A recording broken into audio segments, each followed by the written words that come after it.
Yes, hello. Welcome to the void of darkness, where we are in the cave of eternal darkness and abyss, preparing to meet the demon Karanzan himself, Tucker Carlson.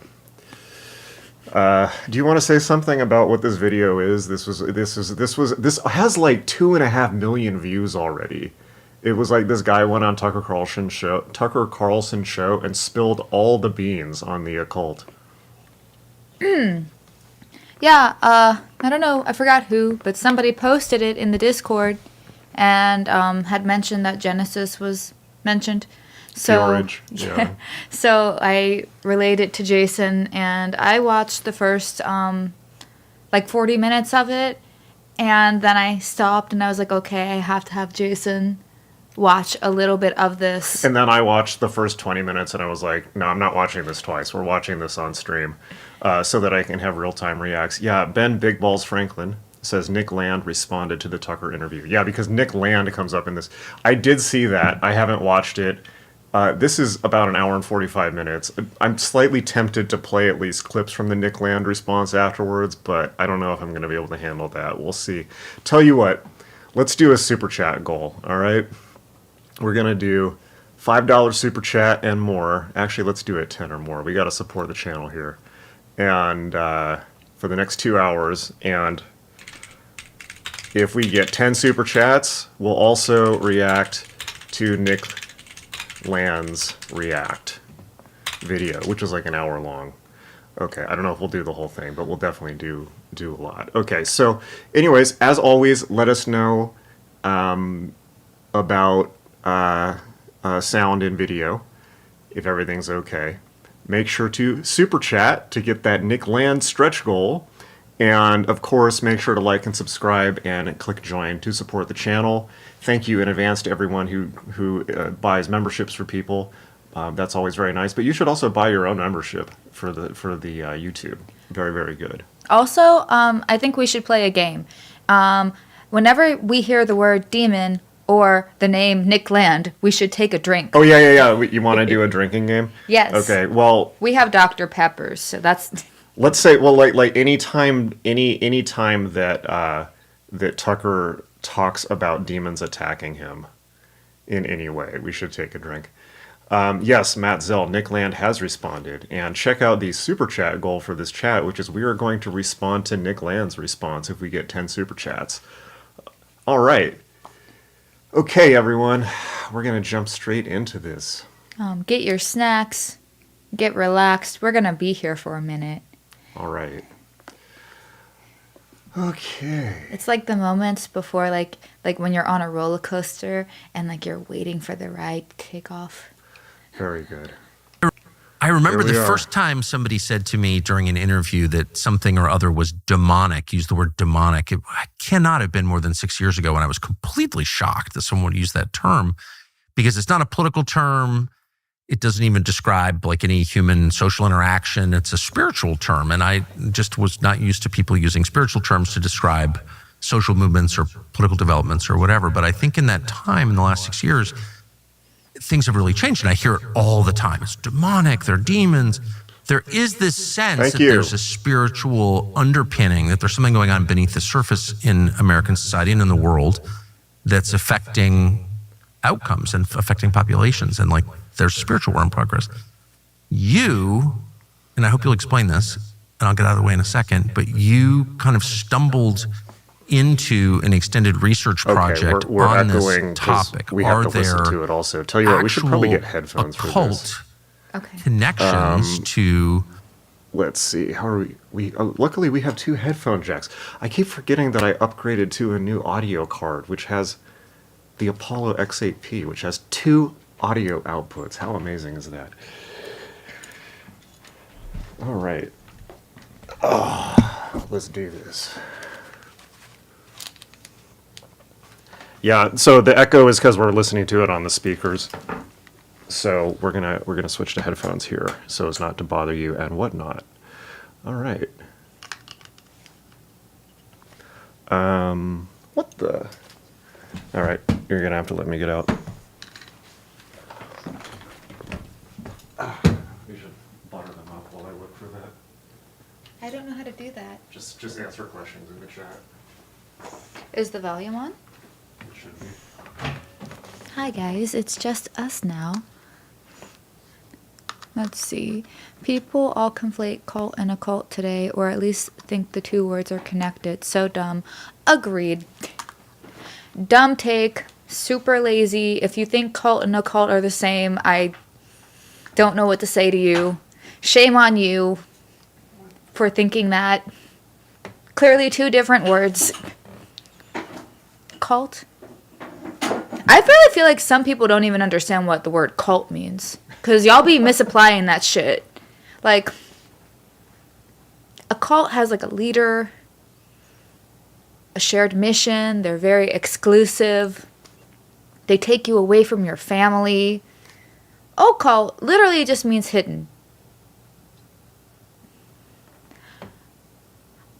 And also, I don't know if anybody would be able to do this, but can somebody look up the etymology of the word cult?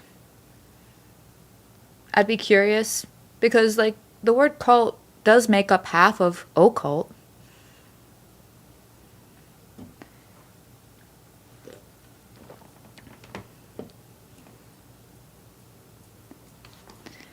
There's a song that I think you should listen to that just came out 20 minutes ago by Mr. Traumatic. It's called The Immortal Within. Whoa. What a crazy name. What kind of music is that? A lot of people in cults and they don't even know it for real. I agree. Let's see. Frauder RC says, not even the same root. Occultus, Latin hidden. But cult comes from cultus, deorum, care of the gods. We learned so much on this channel. There's nicer headphones and you have audio volume here. Okay, can I...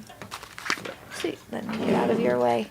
All right, guys, we are about to get this started. All right. Any moment now.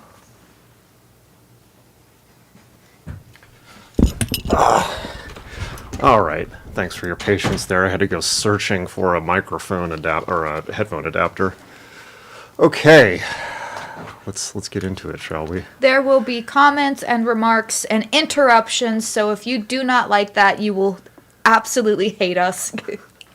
Hollywood to political figures to technological advances to the leaders of our society are some of them actually practicing Right here? occult religion. Yeah, Tucker, it's about as weird as you said. Some would say, I think we're going to find out, even weirder.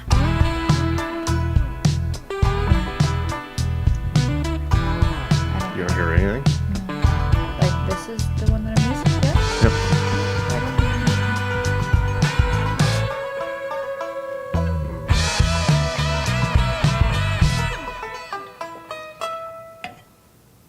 So how did you... I mean, you're not a theologian that I'm aware of.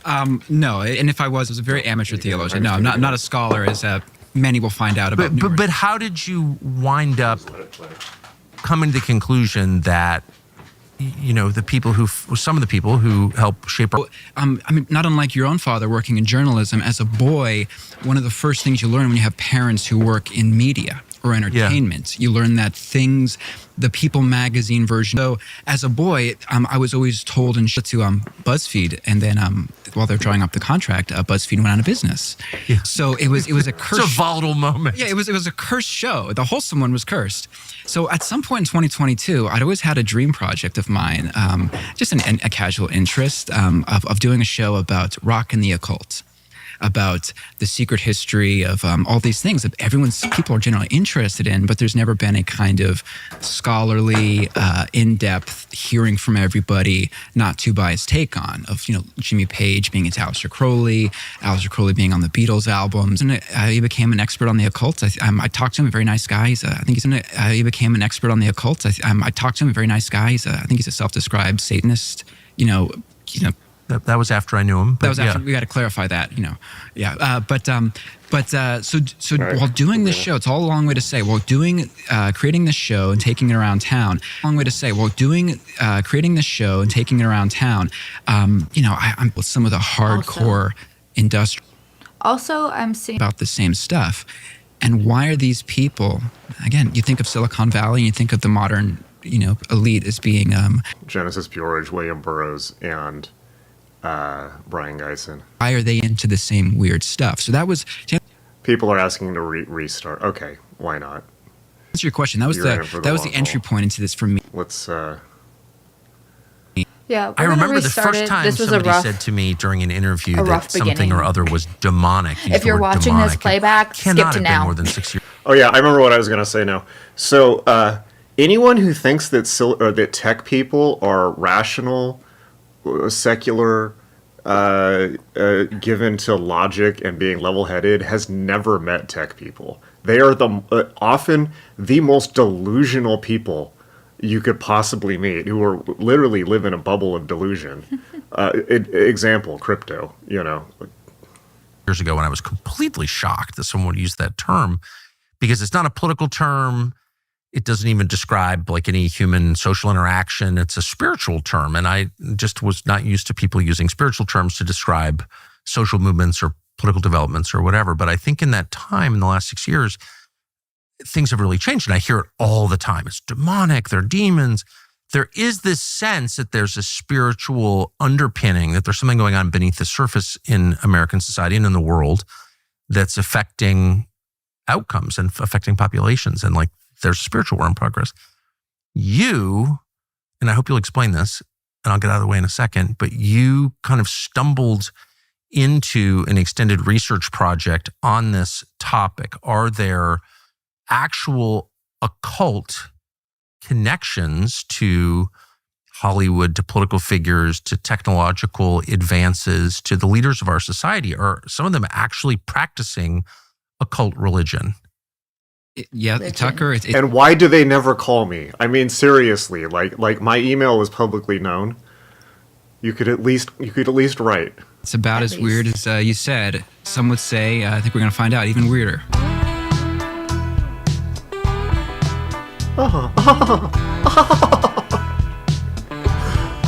Pretending to read a piece of paper. Yep. One of my favorite parts of deep Tucker Carlson lore is that apparently he was a deadhead, and followed the dead on tour, which I don't understand. I mean, how you go from full on unwashed, dirty hippie mode to what we see here. Maybe it's just surfing one stream of credulity to the I next. want to say something as well. In my opinion, Tucker wasn't malicious, but was speaking from a position of ignorance. This It doesn't- motherfucker. I feel like, intention does say something, but like, unfortunately, like, ignorance is like the root of evil. Yeah. And Ignorance is not cool. And this motherfucker behind us, this supposed all-American Tucker Carlson, he has sold out. He will sell out to anyone. He drops his pants for anyone. He sold out to Russia. Allegedly. He's been taking money from Qatar, which is why we not call him Tucker Carlson with a Q. we don't know that, but Alleged, but it's pretty well alleged. what is So- it? Milo said that he didn't need money from Qatar Milo says because everything Milo says Milo is a lie. says He just lies. that for- Tucker has that old money. All right. He does that. I will say this about the old money. So Tucker is from the elite class, and he grew up in La Jolla in San Diego. And I used to work. There's a very, very famous beach club in La Jolla, which is one of the richest, if not the richest part of California, outside of some of the stuff in Orange County. But this beach club was featured in the movie Traffic with Catherine Zeta-Jones. Anyways, point of the story being, I worked as a cabana boy at this club for $8 an hour. I wore short shorts and a red polo, everything. Like, no one tipped me the entire summer. This was a beach club where you have to pay at the time. This was like 2000. You had to drop $40,000 as a one-time fee just to get on the waiting list to be able to rent a bungalow during the summer. And so, like, we're talking about like rich, like Vanderbilts. Like, literally, there was like a Vanderbilt there, and Kennedy looking people with their teeth kind of weird and their eyes a little bit too close together from the inbreeding. But I understand these people. They literally come from a class of society where they do not recognize everyone else. It's interesting. We really do have a patrician class. So how did you... I mean, you're not a theologian that I'm aware of. No, and if I was a very amateur theologian. No, I'm not a scholar, as many will find out about. But how did you wind up coming to the conclusion that, some of the people who help shape our culture or build our technology were practicing literally practicing occult religion? I'll tell you. Well, I was working on a television show, trying to build out this show. I should back up. I come from a Hollywood family, Tucker. Yeah. My grandfather was the actor Robert Conrad. If you've some of your listeners, Wild Wild West, Black Sheep Squadron. You go way back, Hawaiian Eye. My other grandfather, Harry Flynn, was a publicist in the for decades on the Monkees, Bewitched, I Dream of Jeannie. 2 occult shows, Bewitched and I Dream of Jeannie. Maybe it starts there. So not unlike your own father working in journalism, as a boy, one of the first things you learn when you have parents who work in media or entertainment, you learn that the People magazine version of reality is not the truth. That there is a difference. That is accurate, yes. So I mean, we're not getting into occultism yet, but we're getting into the fact that as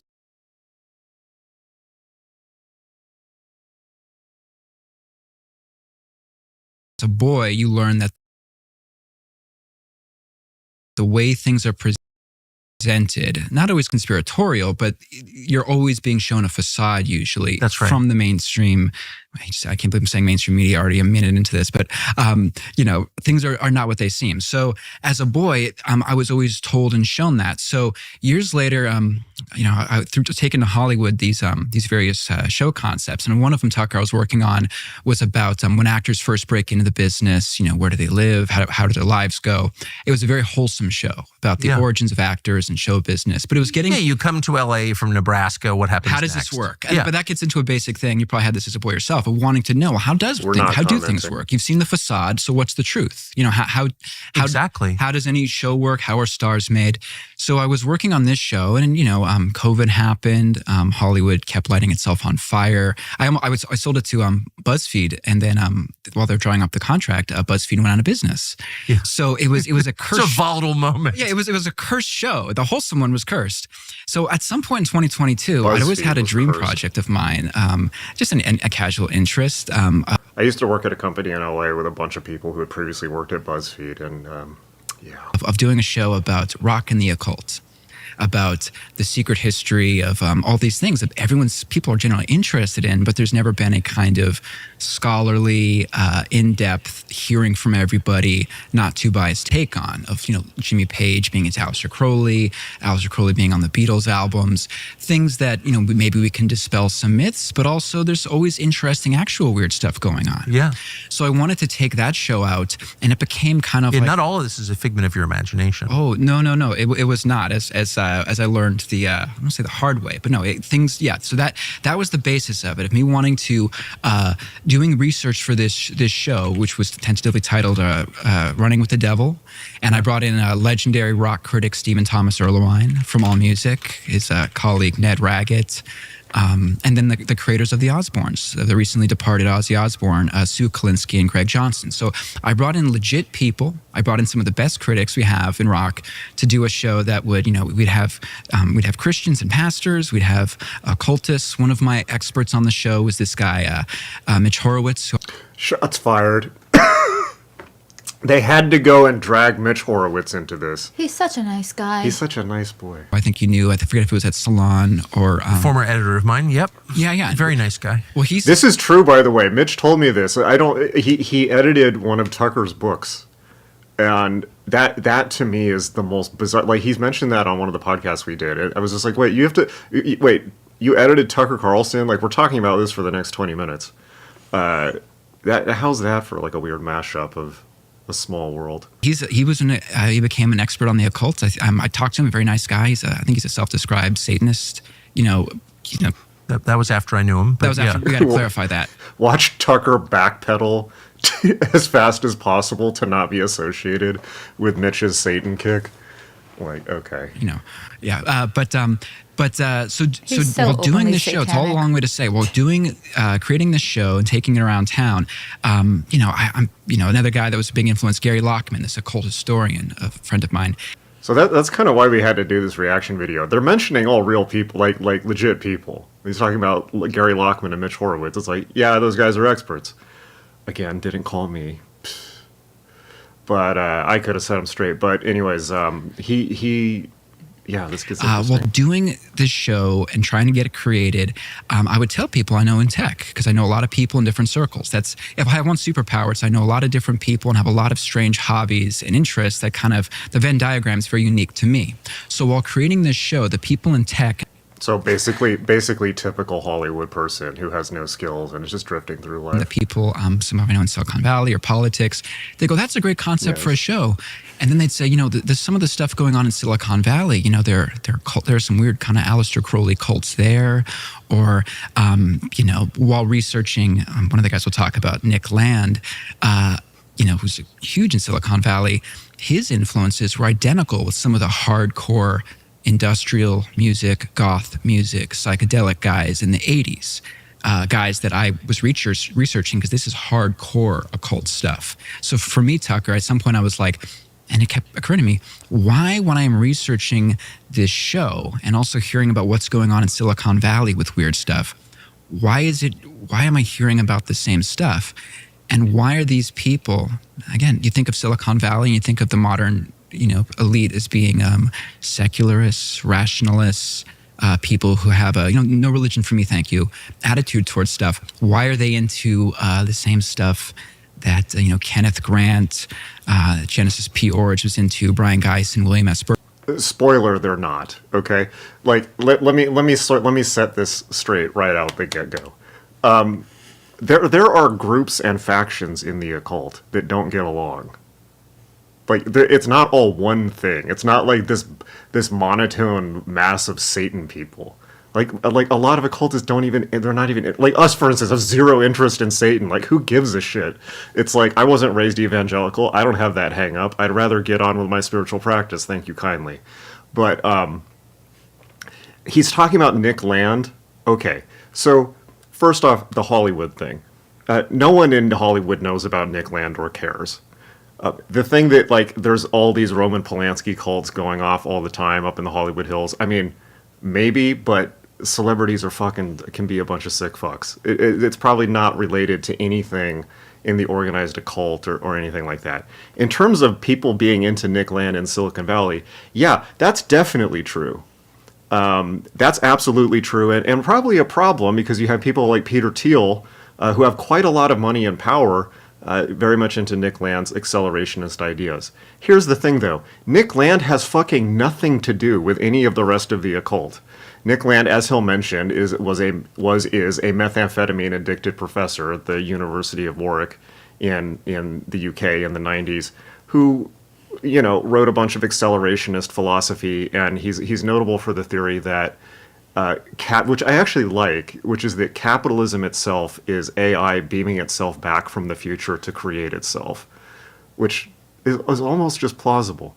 But Nick Land had an interest in Kenneth Grant, right? But the thing about Nick Land is he was a tweaker who was just consuming all this different stuff. They were interested in Crowley. They were at one point where that group, the CCRU, was doing stuff near Crowley's birthplace at Leamington Spa. But, like, just because you pick up a Crowley book or a Kenneth Grant book does not suddenly make you the spokesman and the representative of, a very heterodox, shall we say, set of beliefs that people all over the world engage in, none of which are connected. I mean, believe you me, I've been at this for, 20, 25 years. I would have been, clearly running the UN by this point if that was true. But, again, they can call me. I'm just bitter. All right. Wait, where do we go? Okay. So yeah, basically, this is the issue with podcast level discourse. This is the same issue with Candace Owens. This guy isn't. This guy seems intelligent. He's done his research. He's not Candace Owens, but he's basically falling into the same issue that Candace Owens and people like that fall into, or where they get in all these data points, and the data points are accurate, but then they make connections between them that are not there. So it's like you have a bunch of data points up on the wall, and then you just scribble around them. And you come up with something. You come up with collage art, but it doesn't reflect reality. And as we know, correlation does not imply causation. Similarity of idea does not imply some type of linkage or conspiracy. So, yeah. Also, your brain is like wired to find patterns. That's what it has evolved to do. And so if you decide, that reality conforms to like a certain way, then like your brain will like affirm that. Yeah. And so your brain will literally just find the patterns to fit into the box that it needs to go into, because that's what your brain does. So yeah, don't do that. Tucker. Athena 666 says Satan, aka Saran, aka Silly Goose on the loose. Pretty good. And Wizard Jim, this is a great comment from Wizard Jim. This is totally on point. CCRU was Nick Land's group. Is just postmodern sociology on a lot of drugs, not really occultism. Yeah, you basically had a bunch of postmodern, you had a bunch of academics at the University of Warwick doing a lot of drugs, and at one point they read some Kenneth Grant books. That doesn't mean they were like doing even like a lesser banishing ritual of the pentagram, or studying Kabbalah, or like doing yoga, or actually understanding any of that stuff. They were just pulling in more edgy cultural signifiers. That's really it. And that's, by the way, my take on Hollywood as well. When they're doing like Lady Gaga performances and it looks like some mass ritual, they're just pulling in edgy cultural signifiers without a real understanding of what they are. And this has both benefited and haunted the occult for its entire existence, because it sensationalizes it and therefore distorts it. However, it keeps it alive in the mind of the public. So, but yeah. Why are they into the same weird stuff? So that was, to answer your question, that was the entry point into this for me, is having researched the show and being such a nerd about it. I knew it forwards and backwards. That when I started to get into the tech stuff, I realized I was researching the same thing. It's interesting. So here's the distinction that I make in my mind. So no, you weren't researching the same thing. Occult beliefs now are, there's something like 70-80% of America now believes in at least some form of occultism, if you include astrology. And that's probably more all over the world, right? So, yeah, they're not connected. Like this idea that it's like, I knew and lived with Genesis Peorage, and am in lineage to Genesis Peorage, who was in lineage to Brian Geisen and William Burroughs, right? So Genesis never even heard of Nick Land. And I think if Genesis had heard about, if I had started talking about, if I had told Genesis about Nick Land, she probably would have cut me off halfway through and going, another wannabe cult leader. That would have been the end of the conversation. So he's wrong in his fundamental presupposition that this is all connected. It's not. He's new to this subject. He's done enough research to think that he sees a pattern, but the pattern's not there. And it's between people who are participating in occult practices and have no idea that they are. Right. People who are, participating in abortion and don't see it, don't understand it as what it is, which is a child sacrifice ritual as old as Canaan. Who are using hallucinogenic drugs, which are clearly a portal for demonic possession. Sure. Really quick, the word witchcraft, I think in Greek it's pharmakai, I think it is. So there's always a natural link between putting yourself, they would say ecstatic states or altered states. That's always been there's a kind of lurid story behind the witch's broom in terms of what she's doing to work herself up into that state. But yeah, it's all about... But she's doing it intentionally. I guess that's the distinction that I would make. In a secular country, a free-to-be-you-and-me country, there are a lot of people who are doing things because they're fun or interesting, or everyone around them is doing them, and they don't understand the spiritual consequences. But then there's another category, and this is the dividing line in my head. There's a category of people who are seeking power from supernatural forces that they acknowledge are absolutely real. Right. And they're practicing an occult religion, and they're doing it with self-awareness. Right. And I always felt like there weren't that many of those. But what I've learned from you, from our extensive text exchanges over the past year, is that there are actually some of those, quite a few of those. Oh, but totally. I mean, look at it a couple ways. Among other things, Tucker, we're living through an explosion in, occult's a big, broad term. Yes. What does it, can we define it? I mean, it technically means the hidden. But there's a book written by these guys that they ran an occult bookstore in New York in the 70s. It's called Bull from Heaven or something like that. But one of their definitions, it had to do with elements of New Age philosophy and neo-pagan thinking, I think, was part of their definition. But it got broadened out a bit. Occult can also just mean interest in New Age, which accounts for like 80% of Americans, whether it's astrology, whether it's the concept of manifesting, which is, the law of attraction type stuff. That stuff is huge. And as I've talked with you about, it's also huge on the right in terms of MAHA, Make America Healthy Again. These ideas that we don't think of as being too goth or too occult or too out of the mainstream have become God forbid these ideas be too goth. Incredibly mainstreamed over the last decades. But I mean, even going back to 19th century America, they were there, and even 18th. But since the 60s, they've exploded, but they've become so ingrained in our lives, we don't typically notice their origins. We don't see them as a cult. No. But we're also living through a goth explosion. I mean, I know you're not a huge you sit in front of the TV and watch Netflix guy, What but are you like talking shows about, like goth explosion? Wednesday, Stranger Things. Horror is, in terms of box office, maybe not in terms of creativity, it's as big as it's ever been. Really? Oh yeah, Halloween. Some people half joke that Halloween will be on pace to overtake Christmas at some point, just because it's become like a year-round thing. Halloween? Yeah, Halloween's huge. Yeah, every year it gets bigger. So, Okay, I'm sorry. No, I know we're going to be here a while, but what in the literal fuck? He's now connecting Nick Land, Genesis Peorage, Brian Geisen, and a goth explosion with the fact that Halloween is getting more popular. Like, I don't know about you, but since COVID, Halloween hasn't even been a thing. Like, first of all, how the fuck are any of those things connected, you dopey moron? Second, what? Like, I haven't even seen people trick-or-treating since COVID. Also, we learned the other day that the word goth originally meant disharmonious and clumsy. I just wanted to share that. We learned that the other day. Amazing. There's an element of this, Tucker, where once you I hate to admit in public how out of it I am, but I had no idea. This is the first time. Oh yeah, no, goth is huge. I mean, even singers like Billie Eilish and stuff. Goth is huge Because it leads to happiness? Yeah.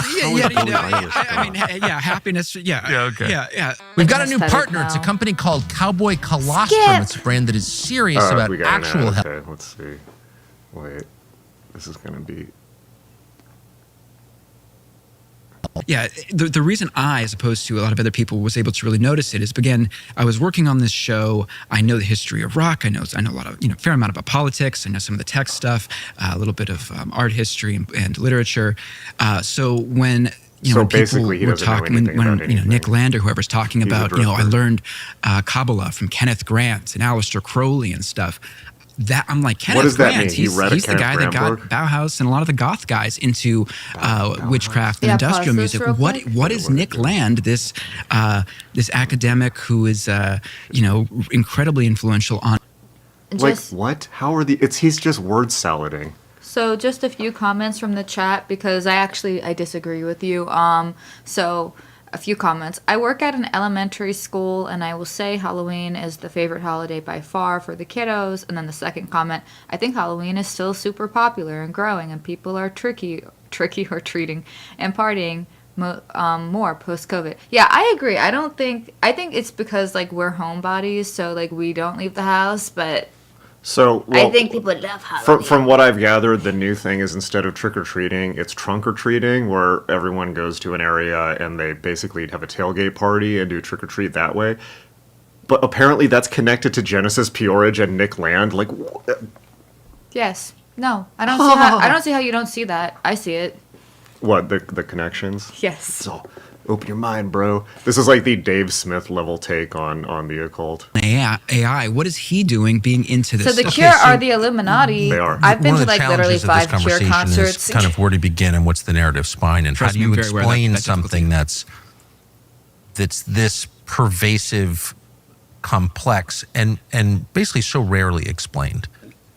So maybe we start with just a very straightforward explanation of who Nick Land is. You've referred to him twice. Yes, yeah. So let me see. Nick Land is kind of essentially the Timothy Leary of the 90s and 2000s. He's the Velvet Underground or Brian Eno How of are we philosophers. feeling about that, No Chad? hits, incredibly influential. Okay. So, the thing is with Land, He's a philosopher. he's a philosopher. He worked in the philosophy department of Warwick University over in England, in the UK, in the early 90s. One of the ways I actually really got into this stuff is a friend of mine, Simon Reynolds, brilliant cultural critic, brilliant rock critic, originally from the UK. I brought him onto the show to do the music show, and he interviewed Nick Land. And Simon, is the most stiff upper lip, very intellectual English guy you could know. And so the fact that he was interviewing Nick Land, who the people said, he's crazy, he's into the occult, he's into all these wild things, I was like, well, if Simon interviewed him, this will be a down-to-earth understanding of who Nick Land is, because Simon's very down-to-earth. So when I read Simon's interview with him, which is from 1998, and it's also where Simon meets the philosopher Mark Fisher, which I gotta relish, Tuck. This is probably the first and last time someone will bring up Mark Fisher on your podcast. So I want to take some time to enjoy that. But so Simon, he interviews Nick Land, and in his article, it's very lengthy. He talks about how Nick Land is possessed by 3 or 4 entities at the same time. That's the legend. We don't know. Take what you will about any of this, but that 3 or 4 entities at the same time. He's bringing up current Spiritual entities. Yeah, demons. He's really into demons. Those are rookie numbers. You got. Do you have any idea how many entities I'm possessed by at any given time? You got to bump those numbers up. I Nick. gotta read this comment. With the centrifugal force I generate from rolling my eyes, I can power most of the greater Los Angeles area. Yeah. Surf of Buckingham, which is a funny name, says the only people I know that know of Nick Land are far right Evola fans. Yeah, it's like basically like neo-reaction people like Curtis Yarvin and Peter Thiel. However, those people have a significant amount of cultural power and money and political sway. So there is that. Steve Bannon is into Julius Evola, oddly enough. Yes, Chris says goth girlfriends are trendy, even Elon dated crimes. But he couldn't handle the goth girl way, could he? Don't you dare even think about the goth Latinas. They will tear your soul out. Everyone wants a goth girlfriend till it's goth girlfriend time. He brings up It's only for the most evolved and enlightened souls. the 93rd Current, which is the name of a band, Current 93, which is Aleister Crowley's Thelema. And they're drawing pentagrams. They're renting out Aleister Crowley's house. And so that was a huge moment for me where I was like, wait a second. This guy that's very big in tech, very big on the future of AI, my buddy is interviewing him, and he's heavily into all these heavy industrial goth things that I know about from this research here. What's he doing in AI? So what are Nick Land's ideas? Well, that was I went on a Is he still a philosophy professor? Yeah, you can catch him on X and Twitter. Tweeting out one tweet at a time. I think he's Xenocosmography. I think is the tweet is his handle, and it used to be Outsideness. But he can be pretty brilliant and smart and has some good takes. But I'm just gonna do in his way. But the whole time. He was. What are the themes of his work? So he eventually, he says his work was entirely channeled. Channeled as an automatic writing. So this goes back centuries, but 100 years ago, you had poets like W.B. Yeats. You noticed me struggling to make sure I pronounce that correctly. He had his wife do a channeling to write his book. A channeling means essentially you're possessed to write this. That this didn't come naturally from you. That maybe Some outside force takes over your demons, hand, your tongue. angels, yes. And so his work on AI, which is incredibly influential, he said was an outside force to write this. And Nick Land is a proponent of AI? Oh yeah, no, he's a proponent of AI, but his philosophy is essentially that we are building this AI that's going to become not only just super intelligent, but it eventually becomes so advanced that it gains omniscience. it gains omnipotence, and it becomes this superhuman, godlike thing that transcends humanity, eventually destroys humanity. And he gets really into the book of Revelation, ends up becoming the demons from the book of Revelation. The real thing with Nick Land... Wait, what becomes the demons of Revelation? AI does. Two. The AI, that we are building the demons from the book of Revelation Another with time. AI. And That's Nick Land's position. but I should say, too, it's the position of a lot of these Front guys. RC. Get Yates' name out your damn mouth. Elon Musk has said that with AI, we are summoning the demon. Yes, he has said that. He said that 10 years ago in an interview, and he's said similar things every year since. I'm going to run out. But Elon is, or was, trying to sound the alarm on that. Nick Land is for this? I mean, with a lot of these guys, Tucker, it ends up being, a lot of them are, I mean, they would maybe blink at Satanist. Although Nick Land has said, Christians who believe that what he is doing is talking to Satan when he does these divination things. He says they're not totally wrong. He's not unsympathetic to it. He says he is hearing from the outside and that these are, he's not totally unsympathetic for it. But with a lot of these guys, what was interesting about Nick Land is that they keep getting the same ideas. These guys take drugs, whether it's Elon, Nick Land, or even in the 70s, the scientist John C. Lilly. John C. Lilly was an eminent scientist, brilliant dude. He started doing ketamine, the same drug everyone does in Silicon Valley. And when they do this drug, and even if you're an atheist materialist, this is still interesting, they all get the same idea, which is that the machines are, coming, it's like Skynet and Terminator. They're coming. They don't all get that.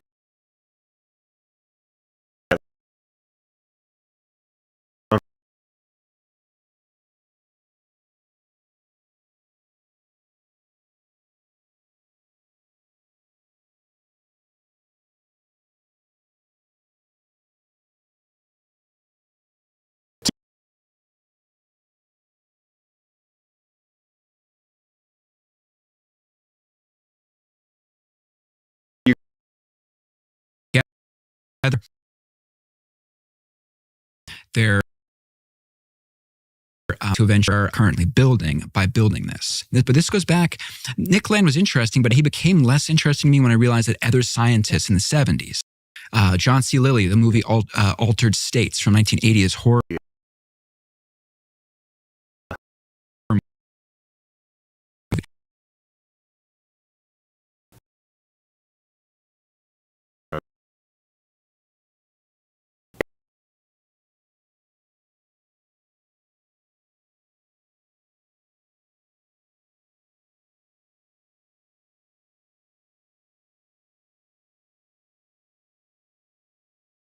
Doesn't even describe like any human social interaction. It's a spiritual term. And I just was not used to people using spiritual terms to describe social movements or political developments or whatever. But I think in that time, in the last 6 years, things have really changed. And I hear it all the time. It's demonic, they're demons.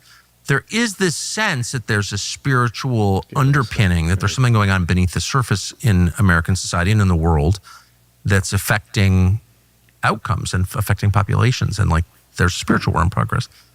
You, and I hope you'll explain this, and I'll get out of the way in a second, but you kind of stumbled into an extended research project on this topic. Are there actual occult connections to Hollywood, to political figures, to technological advances, to the leaders of our society? Are some of them actually practicing occult religion?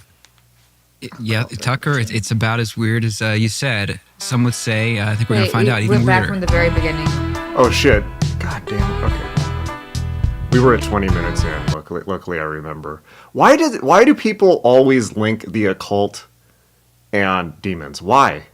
And I don't just mean Christians. I mean like people who call themselves occultists. It's like all demonic. John Michael Greer talked about this on my podcast when I had him on. It's just like all demons. And his point was like, why would I talk to demons? Like, why would I go down to the street corner and talk to like somebody who's going to rob me? Like, it doesn't make any sense when there's angels. It's foolishness. Of AI apocalypse in the isolation tank back in the 70s. So I bring this up to say Nick Land is the most foremost proponent of it that has a public name, even though he's not that famous right now. But this goes back a long time, at least back to the 70s. So are these so people take ketamine and they all have the same vision. I don't know. I mean, or species of the same vision. Enough of them do to make it very strange and alarming. That's the thing, that one of the main influences on both the show I was building and these guys, Brian Geisen, William S. Burroughs, his creative partner, he would say the thing is about getting high and about doing psychedelics is that, you can spot people, eventually who are on the same drug and you're both getting the same ideas. Some drugs, he said, increases telepathy. It puts them on the same wavelength. So with a lot of these guys, it's a little weird that different people from different places, different countries, different life experiences would take a drug and have the same kind of vision. It's totally weird. And for anyone who's tuned in, that can't be organic. No. But that is weird beyond what anyone's individual personal beliefs are. So exactly. So if anyone tunes in and they're like, where did Tucker find this guy that looks like Greg Olson talking about insane AI stuff? If they're an atheist, they don't believe any of this. Like you're saying, the fact that people are taking these drugs and they're very powerful and they work in tech and they are getting the same ideas, the same fears. They think in some cases they're talking to the same entities. There are books now about, if you take DMT, if you encounter this machine elf, be wary of this. They're encountering the same stuff. That's an interesting phenomenon, just biologically, regardless of what people. Like ancient sacred art has the same images, right? Created on different continents at different periods. They couldn't have had contact. So again, putting data points up. Look at Tucker, putting data points up, and then just like throwing random connections between them with each other. So why are they drawing the same? Like, again, I think we did it. It's similar to the Twin Flames one. We're 20 minutes in. What the fuck is this guy's thesis? What is his point? What is he saying? He's not saying, he's just saying data points and saying it's all connected, man. Well, I liked Occultology's comment. This is all to reinforce the audience's already established viewpoint about the occult. I suspect that that's probably exactly what's going on. And I also think that because it's October, this is spooky. Yeah, Tucker is definitely pandering to his evangelical audience here. He's telling him that's basically what Tucker and guys like Tucker do. They just tell people what they want to hear. Goes for Rachel Maddow, Stephen Colbert, all these people. One other thing too that I want to comment on is like the argument that, people are having the same exact experiences on these substances. They're kind of banking that the people who are taking in this information have never done drugs a day in their life. And they're definitely banking that their audience definitely didn't do the drugs that they're talking about. So I would hazard the guess that if you have done ketamine or DMT or LSD or any of that, you probably had your own experience, and maybe perhaps sometimes there are similarities, but other than that, it's just it only works if you've never done it. Yeah, it's like, did this guy even do ketamine? I mean, someone I met has done quite a lot of ketamine and never saw fucking AI machine apocalypse, not once. Not once. I met a really sweet opossum when I did DMT. Yeah, no one here on this chat would ever do drugs. That's purely speculative. Birdman or the same purse, because they're seeing the same visions, which suggests that those visions are real. Why is snake worship universal? What? Tucker needs to read Liber O. Thank you, Wizard Jim. Remember, with 10 super chats, we're going to react to the Nick Land reaction as well. Around the world. Exactly. Serpent worship. Here's something you may not have known. Back in 2015, Skip. We don't want your stuff. Here's something you might not... Oh, he's also selling colostrum. Here we go. Get that fine colostrum from those cows. At least he's not selling gold. You can tell when it's for senior citizens when they're selling gold. True, but it's just reconnecting with something that every civilization has always assumed was true, which is there's a spiritual realm that's every bit as real as your iPhone or this desk, and it's absolutely real, and it acts on us all the time. And, and that is the truth. Yeah. And I know you seem to take that for granted, but it's still shocking to those of us who grew up in, basically a godless country. It's totally. I mean, one of the basis for my interest in a lot of this is how is America a godless country? My mom was raised in a Christian home. I consider I'm a Christian myself. And my mom would always say, she became a Christian in the 70s, but she knew all the psychedelic groups back in the 60s. Louv, Spirit. Shima would go to Doors shows and all those groups from the late 1960s. And something that she'd say, and that people who are rock and rollers into the occult would say, that they both say the same thing, which is that people take drugs, musicians do, for inspiration, for creativity, to tap themselves into the spiritual realm, to pull something from outside themselves. Oh, that is so funny. So the basis for my interest in a lot of this stuff was so funny. That's something my mom said. If you're rewatching this video, you can't see this miraculous and hilarious comment, but Maria just said, "You just had a gold commercial in my feed." Oh, yeah, that's funny. Yeah. My mom's a great Christian, control the algorithm. one of the all-time greats. And this is something that, every musician knows too. That's why they take drugs, is to tap into the spiritual So world. I didn't know that. I thought that Apparently people we're took a drugs. I senior took targeted drugs. channel. People take drugs for all kinds of I'll reasons. admit it, but I always assumed that those insights, are really mostly fake insights, but all of that stuff came from within. That it was. I mean, I bought the Freudian analysis of it. That you only use 10% of your brain, and there's this whole sort of primordial sea in your head of thoughts and visions that you're not in touch with on a daily basis, but that drugs thin the membrane. But it never occurred to me a single time until middle age, when I started to see reality, that actually they're coming from outside you. Well, and Tucker, that's a Wow. great point. That's something that any psychedelic guy, it's kind of a double standard thing to do, where when talking about drug use, they'll always say, well, Kinda took there's you a no while, difference Tucker. between what's going on in my head and what's going outside. We're all one. That's always, I think it was William James said, the great oceanic feeling, what he got, Yes. what he would, but that's always their big insight is, hey man, what's going on in my head is different from what's Freud going made fun outside, of. until the psychonaut encounters some sort of weird demon on DMT. And then they backtrack and they're like, brother, that's just in my Tuck has a head. Zen in right now. Don't worry. What's in my head can't get in your head. So they go from it's Until all you have two different people meeting the same demon. right. This is honestly, this is kind of stupid though, and I hate that this is happening and that they are getting so many views because, is it possible that two people could have been raised in the same country and therefore had the same media and the same community type Yeah. structure and were probably introduced to? Look at his face. It's possible that they were exposed to the same type of media and that they unconsciously forgot it and they're sharing the same. I'm still type of reeling vision. at the if multiple people had the same vision, that means it's a real comment. It's like, okay. There is such a thing as mass psychosis. That's a real thing. I'm sure if you too. go on Erowid.com, you can find more than one trip report of someone being chased down the street by Ronald McDonald. And also the Benadryl man. And the shadow people, so that's real, The obviously. Benadryl man is real.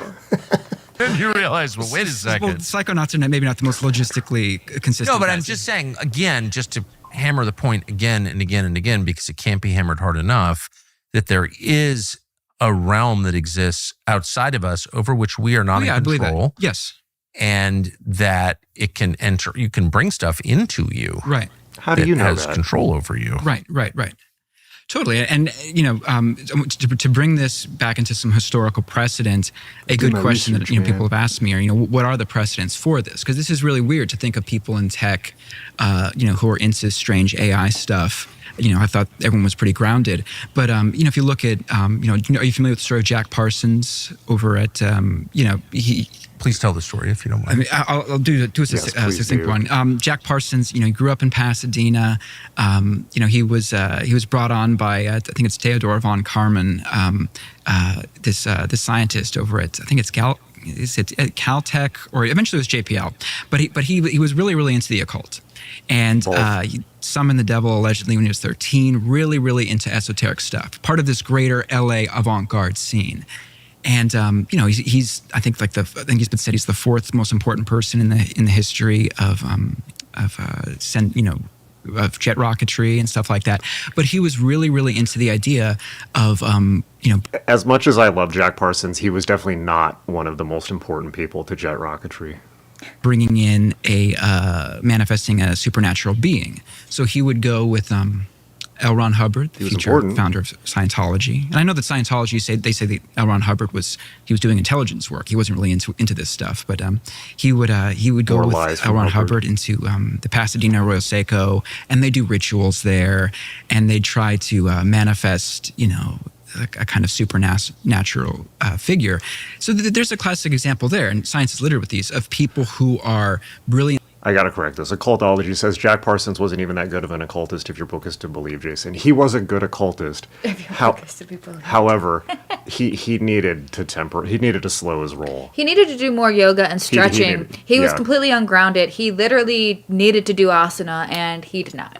Yeah, and he needed to lay off the drugs. Even Bill Breeze says that in the intro to Songs for the Witch Woman from the Mocha or MoMA, whatever it is, Marjorie Cameron exhibit. So he was brilliant. He needed to lay off the drugs and slow his roll a little bit. And may this be a message to you all. Do Yeah. not forget your asana. And occultology says he didn't know the difference between the aethers and the calls, which unfortunately is true. That's in his writing, and I wrote about that in the book, where he confuses the seventh call with the seventh aether, and that is just no. Like, why would you think that? And it suggests that he was sloppy, which of course it also quite likely led to his death. So yeah. Parsons had his issues as well, but he was a brilliant occultist, which I base largely on his writing, particularly his general field theory approach to magic and freedom as a two-edged sword. And he really just I see Parsons as somebody who got a raw Gnostic download. He got the thelemic download, but he could not capacitate it appropriately. Asana. Asana, yeah, for sure. Take Mastering Meditation at magic.me and learn you some Raja Yoga. Scientists, but who are into incredibly strange stuff. And, the guy... I noticed that a lot of those scientists are working on technology that kills people. Yeah, they also do that too. And the guy that brought him on... Well, Parsons was doing that. Well, I mean, ultimately, the technology was used to kill people. Which one are you referring to? Rocketry. Oh, yeah, rocketry was. And what's funny, too, is he either he or Von Karman, they donated to my friend Rick Spence. He's like the Doc Brown to my Marty McFly. He's this historian I brought on for... Rick Spence is not I had Rick Spence on my podcast as well. He wrote a book called Secret Agent 666. He, for some reason, is convinced that Parsons was a communist infiltrator, which makes about zero fucking sense. So I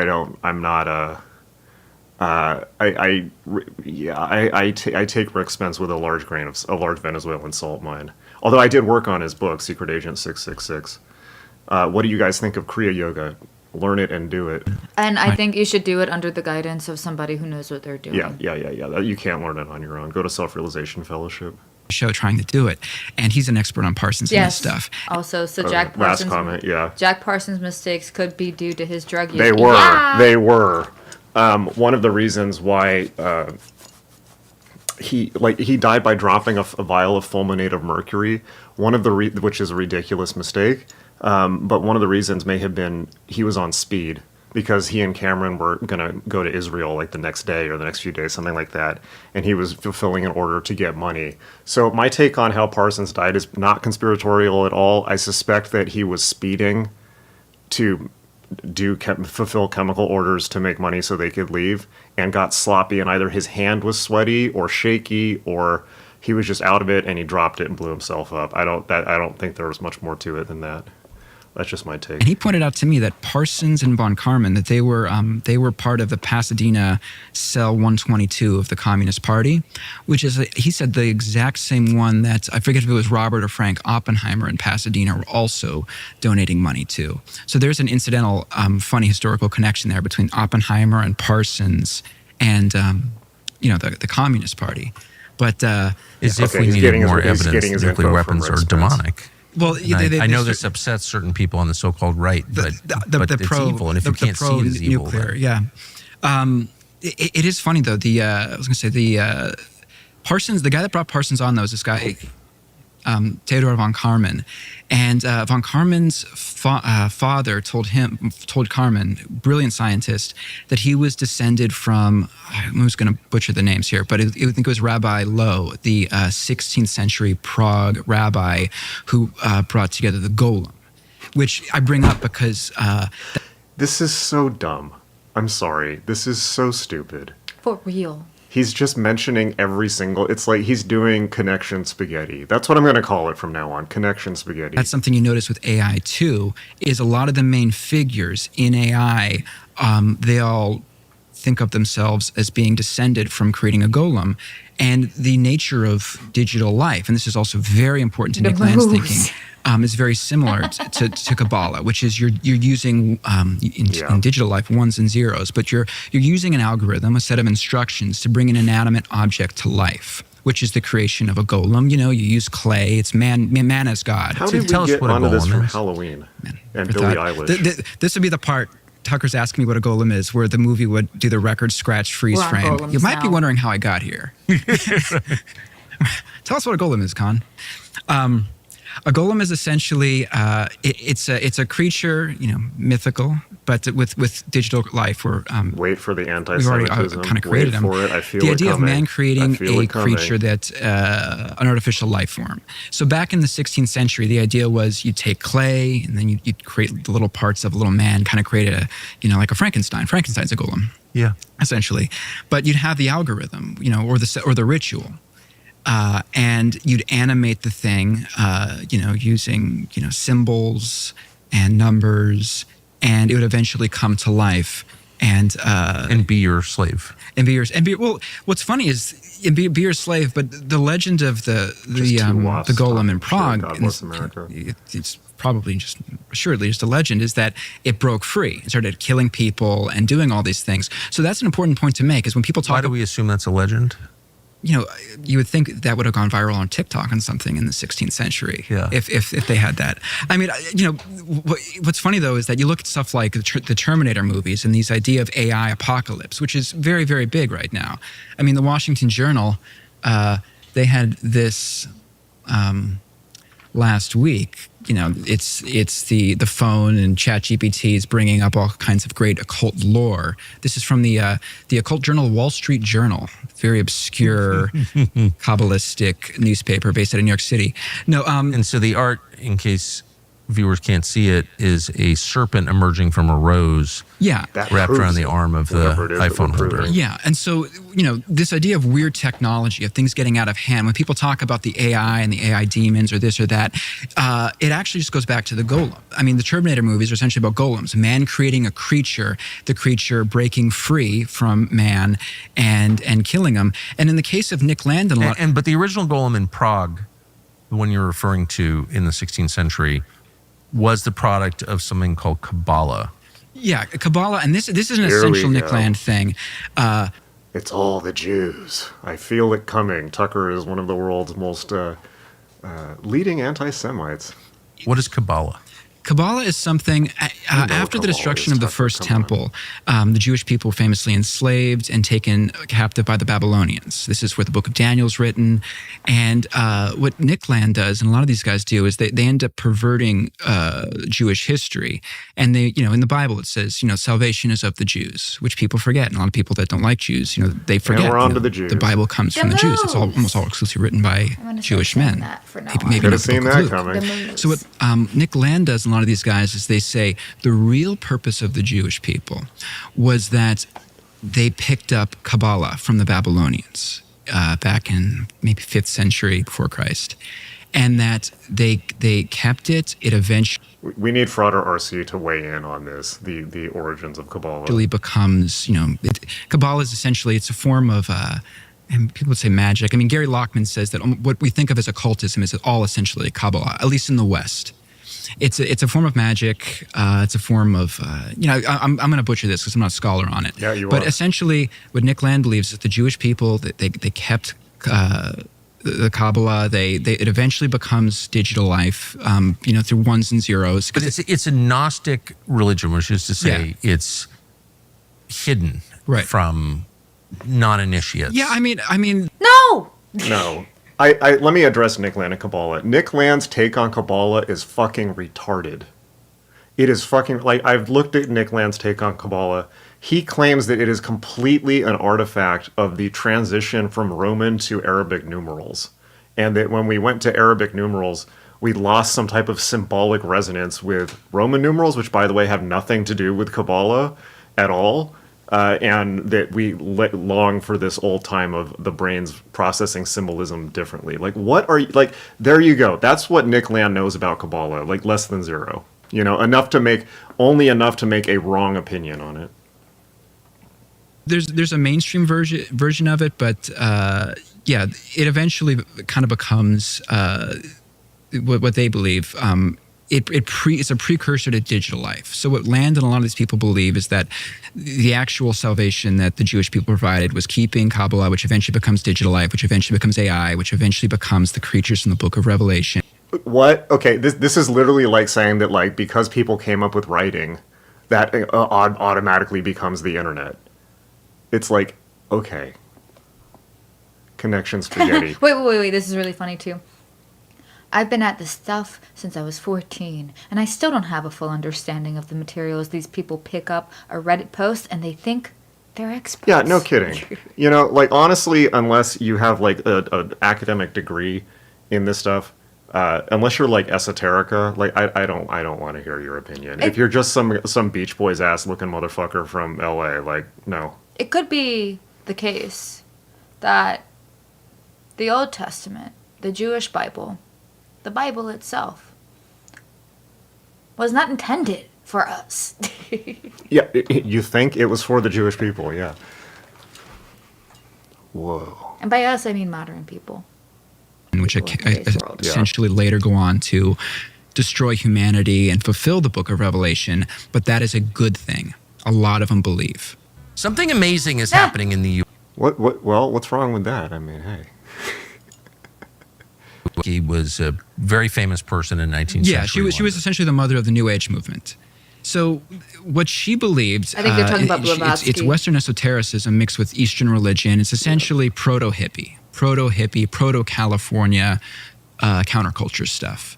A great book on this, one of my favorite books, is a book by Martin Green called Mountain of Truth about Ascona, Switzerland. It's about the birth of the modern counterculture, the California counterculture, you know, whether it was Trotsky and Lenin or Carl Jung. All these people hung out, Tucker, in the same place in Switzerland in like the 1920s. But so Theosophy's main insight, according to Land, was that, and he said it himself, the secret doctrine, the name of her book, was that, and this is what Land believes about Blavatsky, the serpent is the redeemer, that Satan and Jesus are the same person, which also ties in with a Gnostic cult called the Whoa, Jesus and the serpent are the same. I just read my first occult book ever. Orphites, I believe, from the 2nd century, who, again, they believe when Moses is holding up the snake on a stick, that's also Jesus on the cross. Pretty heretical stuff. So to answer your question, how do you get into Satanism? Again, another, you know, record scratch. How did I get here moment to say that out loud? How did we get here? They believe that essentially it's the Gnostic idea that Adam and Eve were slaves in the garden, that they were really stuck funny, there, this comment. that the serpent, by when he approaches them, he essentially gives them the red pill speech from the Matrix. Look, you're a slave. Yeah, CB says, what? I've been studying Kabbalah and haven't got to the fulfill the Book of Revelations with robots yet. Lol. Yeah, and also, I saw the comment, he's thinking of dispensationalism, not Kabbalah. Yeah, by Hermit with internet access. Dispensationalism is a part of the Christian evangelical movement from the late 19th, early 20th century. It has exactly nothing to do with Judaism, and nothing to do with Kabbalah, for that matter. You're not into a garden. You're never going to break free from this over God that's here. I can give you a choice. You know.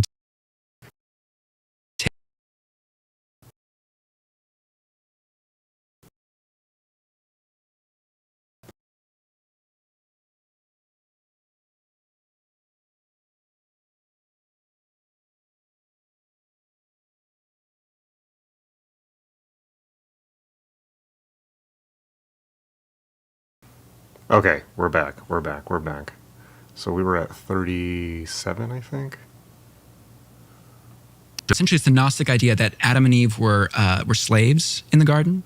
That In some cases, it seems like they actually believe in Satan, but even on a metaphorical level, they would say the mind, intelligence is Satan, that the human mind, it's breaking free. This is intelligence breaking out. So I'm going to make a crucial point here. When they talk about AI, and they talk about AI apocalypse, and they talk about intelligence breaking free and AGI, you're getting into this idea that even Land himself will say is theosophy, but it goes way back of the mind breaking out and rebelling against God, intelligence breaking free. That's what they believe happened in the garden with Gnosticism. Gnosticism means knowledgeism. It's knowledge. This is pure knowledge. That this is that breaking free, and that by creating these runaway AI things, that's what we're also doing. And the fact that it may kill humanity or transcend humanity, or humanity will need to evolve to go with it, that's cool. They see it, Tucker, as essentially being the same situation in the garden. Break free, do it. Yes, you'll bring death. Yes, you'll get us all killed, or some people killed. Whatever, just do it. Cults typically don't buy green bananas as far as thinking ahead. They don't. And this is a religion for people who don't have children. No. Of course. Just do it. Right. So what I think you've successfully done is tied a bunch of different threads together and pointed them all the way back to the origin story. Well, I hope I did that. I hope I just didn't do the "It's Always Sunny" meme of him having the all these index cards. And it's a very hard thing to. No, I think you laid out the thematic basis of Gnosticism, Kabbalah, whatever you're calling it, the occult. It's all a rebellion against God, and it's always predicated on the same transaction, which is bow down before me and I will give you power. Well, it definitely can be that. And I want to emphasize, they do pervert Jewish history by making the Jewish people, by them preserving the Kabbalah when they're in exile and picking it up. They say that's the real purpose of the Jewish people.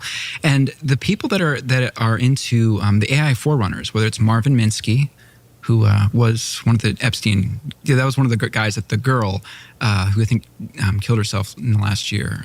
She said she met Marvin Minsky and was told, have sex with this dude. He's one of the founding fathers of AI, but he comes from this, the background of having fathers. He comes from the background. He was told that he was the descendant of Rabbi Lowe, the Prague guy that created the golem, as was Jack Good, who wrote one of the main books that was about AI in 1965. Was a relative of the. Is this guy really saying that the Jews created AI golems? Yes.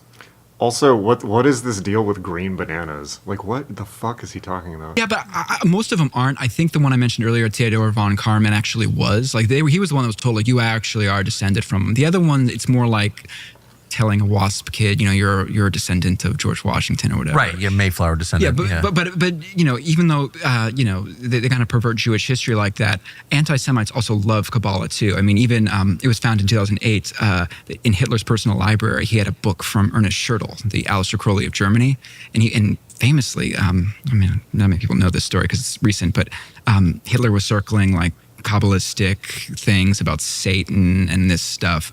So, and this is something that Gary Lockman's pointed out. It's a key part of Jewish history, but also even people that hate Jews also really get into Kabbalah too. So I don't want to, generalize too much. Interesting.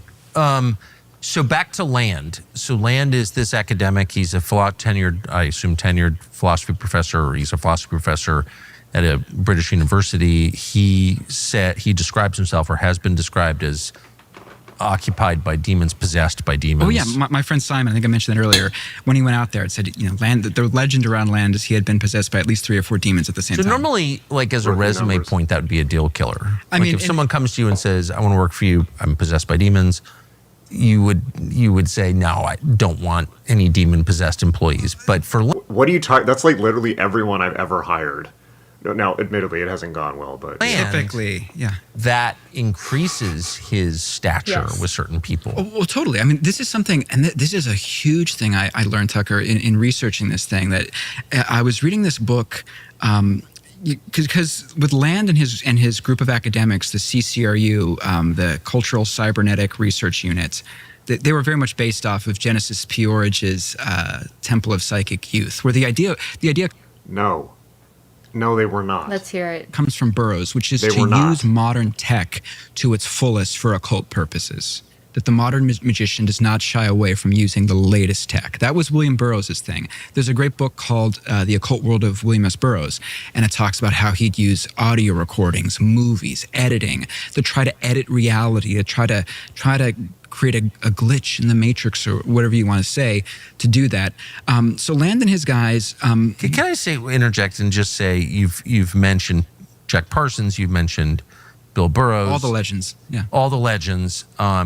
But if you look at the life trajectory of all of these people, it ends in poverty, misery, insanity, suicide, addiction, alienation. Like, is there a single That's called person drugs, not magic, in the world you're now describing for whom it ends well? No, and that was, Tucker, that was one of the reasons that was really surprising researching Land is he mentions this guy, Kenneth Grant, who's a powerful musician. I gotta say something.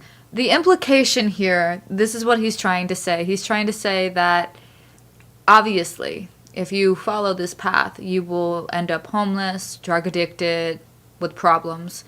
Okay, I'm going to argue that there are probably plenty of Christians who are drug addicted, homeless. Yeah, for sure. And have, really shitty conditions. I would argue that that's not due to your philosophy, although I can see it's kind drugs. of that point, but at the end of the day, it is drugs. With people like Burroughs and Crowley, it's fucking heroin. Heroin will fuck you up. It doesn't matter who you are. It just don't, like that is the result of doing that substance. You know what this is the result of? Anybody who ends up in those types of situations didn't do their shadow work, and that's what it really is. Powerful magician, Aleister Crowley's secretary. And what Kenneth Grant said, very steeped in the occult English guy, he said about rock and roll, which again was the basis from the show of like rock and the occult. Kenneth Grant said, of course rock and roll is demonic. He goes, look at the way their lives end. He goes, of course this is horrible for you. When I read that. Yes, when you die at 20. Okay. Kenneth Grant never said that, to my knowledge. What he said, I can't quote you the exact chapter and verse, but it was in Outer Gateways, his seventh book in the Typhonian trilogies. What he says is that when the atom bomb was dropped, it ripped a hole in the Earth's essentially spiritual ozone, and that the proliferation of new art forms like rock and roll, which are dissonant, shows that the human life wave has been shaken up. He did not say whatever the fuck this guy just said. Thank you, Tetsuo. Source, much trust appreciated. me, bro. Yeah, it's like you're saying these things as if there aren't people out there that know more about this than you do and have read everything you're citing. 7 of self-inflicted wounds, as famously so many of them did. That's not like a sign that you're on the right path, right? It ends horribly for most of them, but the fact that Kenneth Grant had said that this wasn't coming from a pastor, this is coming from Aleister Crowley's secretary. Right. I was like, this is the show. I was like, when you've got this guy saying that. So Tucker, when I found that Nick Land was influenced by this guy Kenneth Grant, this famous black magician, I was like, wait a second. That's when I knew I had more than a show. I'm like, wait, the goth legends, Bauhaus, Coil, Nurse with Wound. Again, we got to take a break. No one, I don't think, will ever bring up Nurse with Wound again on your show. So that's yeah. I, of course, have literally no idea what you're talking about. But the fact that there was a huge intersection between the industrial music scene and these hardcore. Tiber says, "Do you think you're better than people that don't do magic?" No. I was gonna say yes. Okay. Well, yes. I have to. We're better than you. I have to agree because we're married. But no. I mean, magic is only one path. It's like. No, it's the path of superiority, the path of which we are on. Just kidding.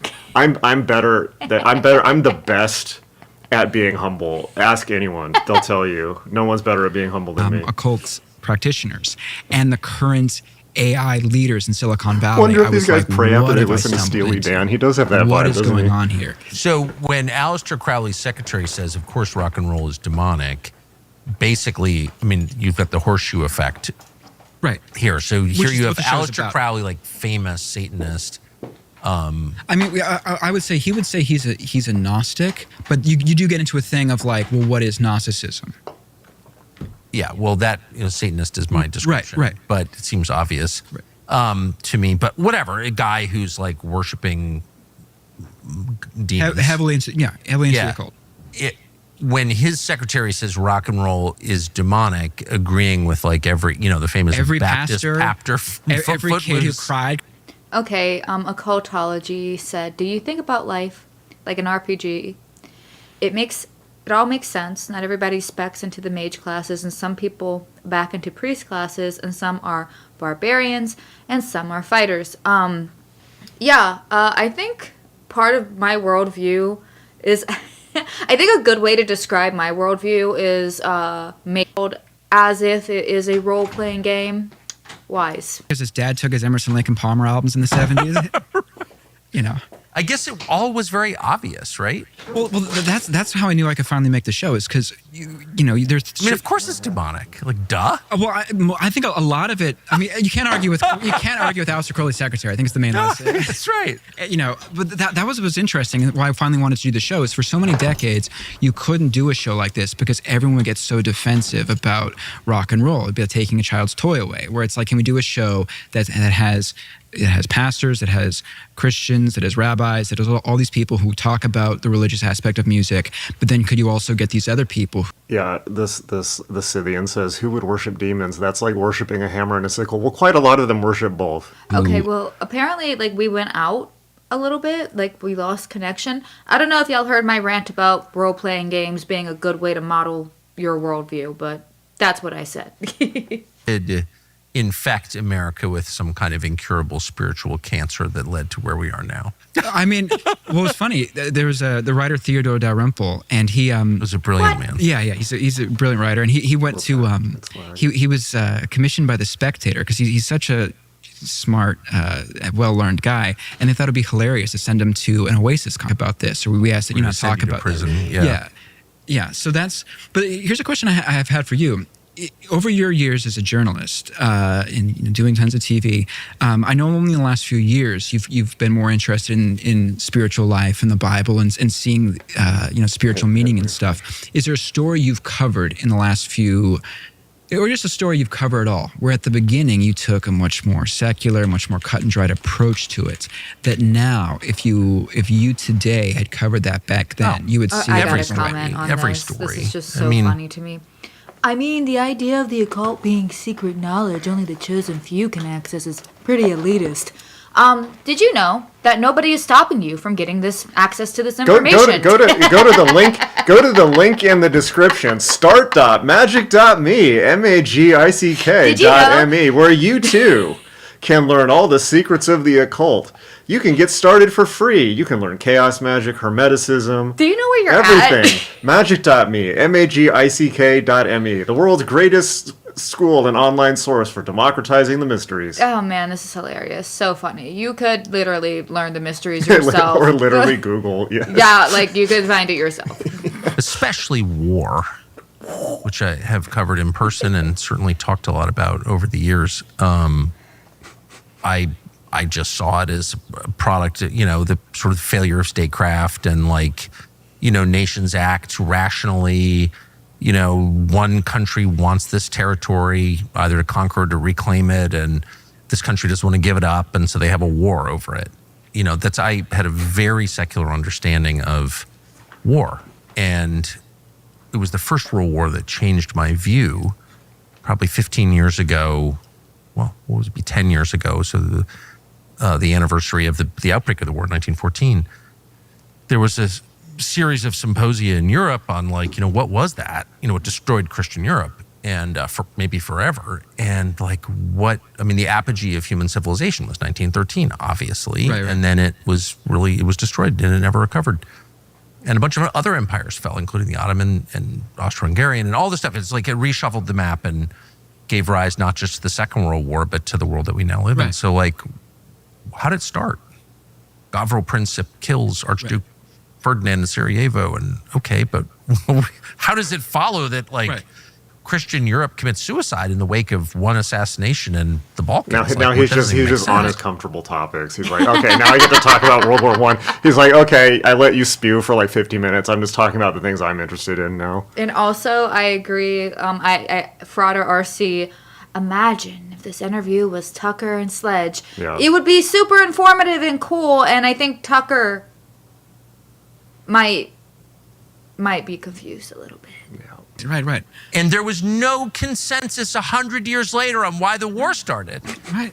And that's when you begin to like ask real questions like, what was that? Totally. And it was, of course, it was spiritual in its origin. And so is the war in Ukraine, and so is what's happening in Gaza, and so is basically all human activity is influenced by the spiritual realm, which once again is as real as anything that we're doing here, as real as the material world. Right. And so that, to me, as someone who's interested in history in a very amateur way, but still passionately interested, I was like, wow, I am not assessing the human experience in its totality. I'm only seeing a small part of it. And so now I really make an effort, which it's difficult at the age of 56 to relearn patterns, but I'm trying to assess human behavior in light, again, of the in light of the totality Something funny on of the chat, human guys. experience, much of which is influenced by the spiritual realm. And it's like hard, because my default is always like, this person's Thinking is pissed at hard, this person, or this person wants more money, or this person wants to sleep with that guy's wife, or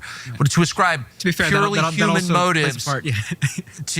to explain human activity. Right. But that's only part of the story. Oh, totally. And there's This is obvious to you. This is not obvious to me at all.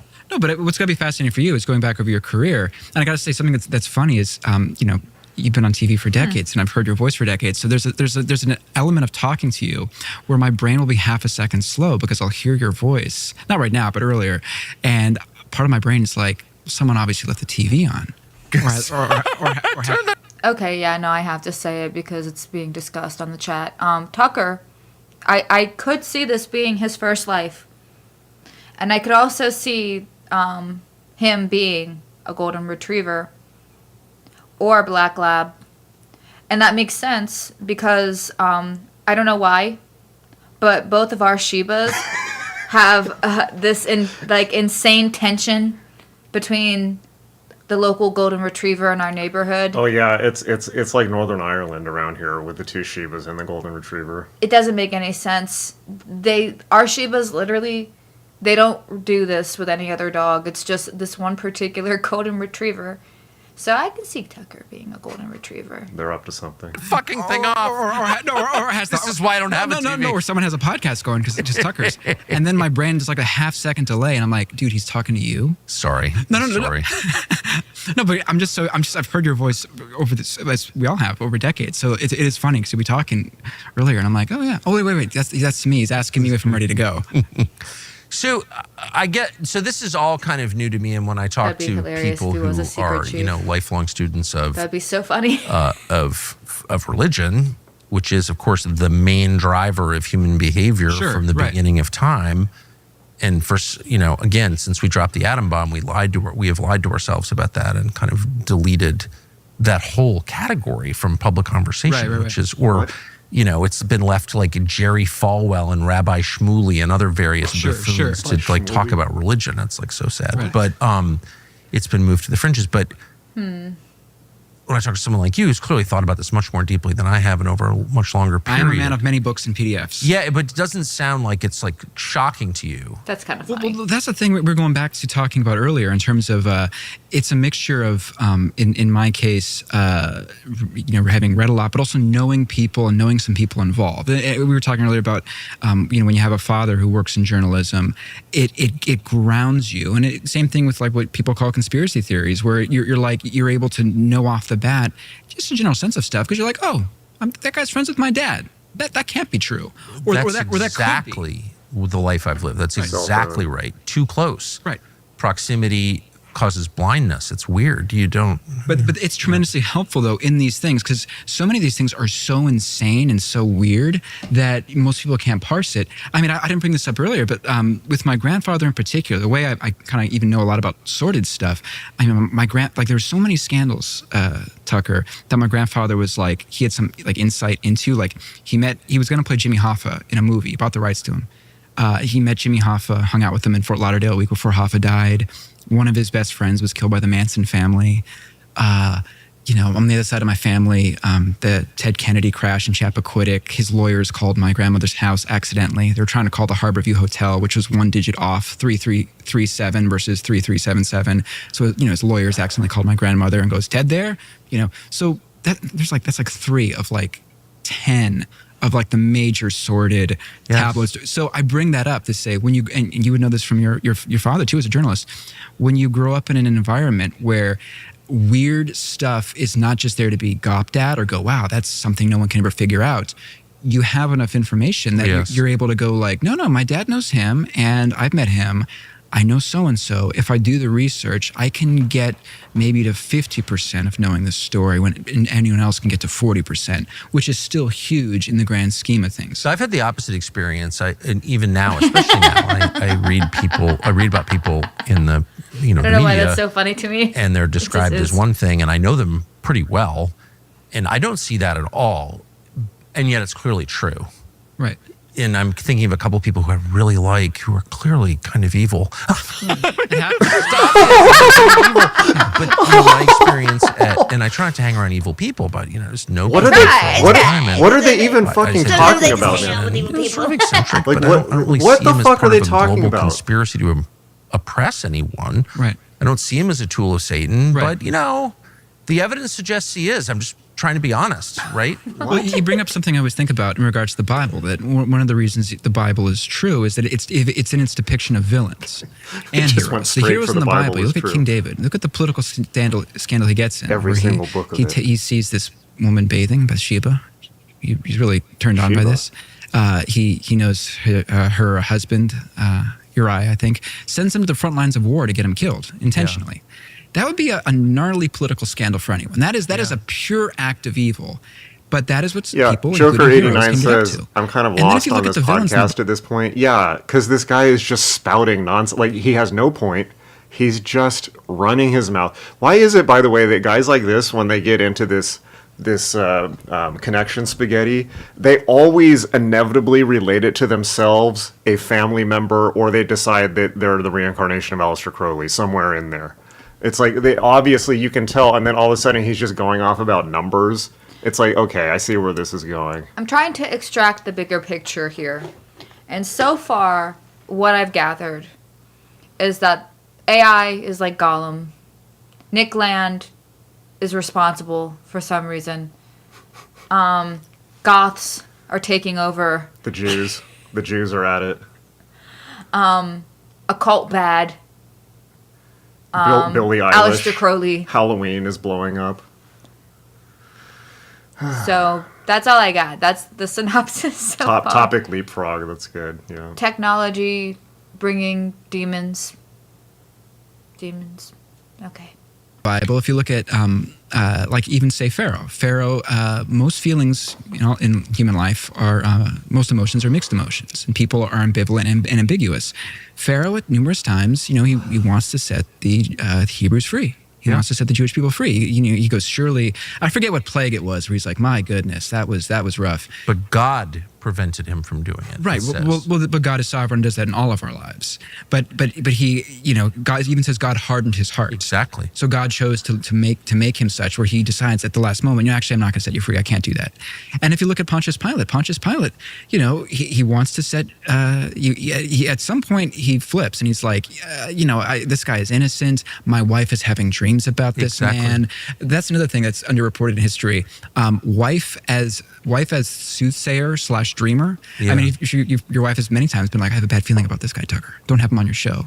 And her intuition is such that even though there's no necessarily hard evidence, it's your wife's take on stuff. You don't ignore it. I can actually get behind this message. This is like probably the most sensible thing that has been stated throughout this entire podcast. Men, hear me. If you have a wife and she is not an idiot, okay? Only if she is not an idiot. You should listen to her and her intuition, because the women, we know things. We know things before they're going to happen. But I have ignored it. And it's... You're like, I've actually never listened to that. No. I mean, I've been married 34 years as of Saturday, and it's like a joke in my house. I told you he was bad. I don't know. He's hilarious. He seemed like a good guy to me. Just know.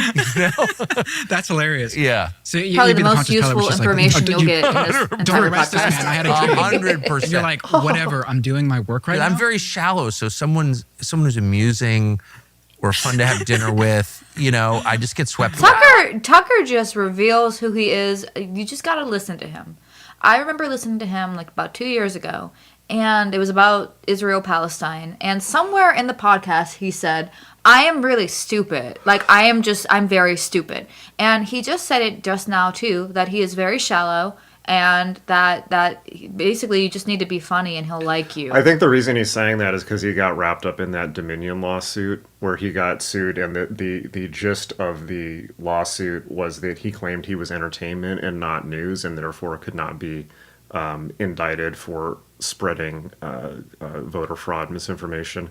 So he's probably, from a legal standpoint, saying that for the same reason that Joe Rogan says that, where he's like, I'm a dummy, no one should listen to me. It's like, bro, you have the biggest podcast, you have the biggest media platform in world history. And the same with Tucker, they compete for it. You know what? So completely agreed. Yeah, actually, he is a secret chief. That guy. No, you know what I mean? No. You're like, Barabbas was amazing on that podcast. I gotta have him on. He's fantastic. So just one last question about Nick Land. I'm fixated on this because I don't fully understand. But his role in this movement, it clearly is a loose movement. Sure. Of occultists, of demon worshippers, of people who are possessed by demons and say so out loud. But he winds up having an effect on a lot of very powerful people, it sounds like. Yeah, I mean, that's something. And again, when you're working on the Hollywood show like I was, people will come and tell you stuff that otherwise they'd keep to themselves. And so back in 2002, people would, tell me, Nick Land's really, really influential. People in Silicon Valley, his work, it's not all just occultism. I mean, his idea is that AI will revolutionize Not occultism at all. Society. So you start talking to people in Silicon Valley, and it turns out they are in contact with or reading Nick Land. Well, with Nick Land and with a lot of weird stuff. I mean, in 2022, I was, researching more on my show, and I had this moment, Tucker, I'll never forget, where I was talking to some pretty big VCs, venture capitalists, Who are paying for the whole thing. Well, they're doing a lot of the AI stuff. There's a weird element with the AI thing where a lot of people, a lot of big dogs, they are concerned about AI. They think it's bringing about the end of the world. But at the same time, they don't want to stop working on it and funding it. That's exactly right. It's a lot like, you're probably not familiar with the Ralph Wiggum Simpsons meme where I'm going to explain a meme, a joke, which it's always a great way of bringing out the humor in something is to explain it scientifically. But it brings it to life, the frog. Ralph Wiggum has been asked to do like a Milgram experiment of giving electric shocks to people, and he hates it, and he's sobbing hysterically. But even while he's sobbing hysterically, he's still flicking the knob and delivering the shocks to people, so he's crying and still doing it. That's what a lot of the AI people are like to me, where they're like, this is terrible, we're bringing about the end of the world. Some of them believe they're bringing about the Book of Revelation, and yet they're like, I can't stop funding it. I can't stop cutting checks. I love it. I can't. And there are two. I know a lot of them also, and I've talked to them about this exact topic. And there are two reasons that I can discern. I'm sure there are others, but one is, the entire economy of California, maybe of the United States, is bet on AI. Right. Like that's that's kind of the last tech win we're going to have as a nation. Well, yeah. And the second is China. The second, maybe even more compelling, is that we need to achieve superiority dominance in AI, or China will, and that would be unacceptable. So there's a race. So it's sort of like the nuclear race, right, in 1945, 6, and 7, and then the hydrogen bomb race or the arms race now, actually, right, with drones. It's like, this is bad. We probably can't control it at a certain point, but we can't let the other guy have dominance. We still have to do it. No, there's also something with AI. And I mentioned theosophy earlier, and theosophy, it's a house with many rooms. I mean, even politically, it had ties to political radicalism on the left, and yet, famously, this is a very tricky thing, but like even the Nazis' weird, Aryan supremacy stuff, that was all the grandchild of Blavatsky's concept of, hyperbole. No. Okay. This gets thrown around a lot. So that Theosophist and Blavatsky had the idea of root races, which is not race as people commonly talk about it or understand it now. It means people, that the human race has died and regenerated 5 times, and that each 5 of these versions of the entire human race are considered root races, right? So it has nothing to do with like skin race or any way that people use it now. In terms of the Nazis adopting that, they were into Aryanosophy, but even that, they put everyone in concentration camps. They put OTO people in concentration camps. They put the Auschwitz people in concentration camps. So the only way that may have been true is, what's his fucking name? Rosenberg, who wrote The Myth of the 20th Century, may well have been exposed to some of those ideas. But if you look at the history about the Nazis and the occult, there were a few loons who were really into it, but it was laughed at by the upper echelons of the Nazis. They did not like have occult ideas about anything. They were only interested in power and control. And all that stuff. So, it's all over the place. It's not a left or right thing. It transcends that. But one of the reasons they moved out to California is, there's probably some economic interest too of wanting, cheap land, or I think it was the electric currents, is there was a kind of weird prophecy or idea that Blavatsky had in the 1870s, 1880s, maybe later, that California would be where the next race of humans would evolve from. That it would happen in California. That would be their Jerusalem. That would be their Babylon. Yes, hi, California. hello. So, born in San Diego. Yes, hi, hello. How are you? How are you doing? This part might be true. As we enter this age of transhumanism, or would-be transhumanism, AI, and the leading people are, like Nick Land, self-described, neo-theosophists, Anglo-theosophical oblique escalation is Land's Twitter bio. That's how important it is to him. It is important to remember that was a core idea of theirs. But it's so perfect. I mean, California is, as a native Californian, I can say, is a metaphor for that. My family got there in 1850, sort of seen the whole trajectory. And the trajectory of the state of California is like the trajectory of the life of any occultist. Bill Burroughs, for example, or Aleister Crowley, for example. Like, at first it's the Marquis de Sade. It's like, it's super fun. You're having crazy sex. There are no limits. You're throwing off the old fetters of like tradition, religion, and all that stuff. How does it end?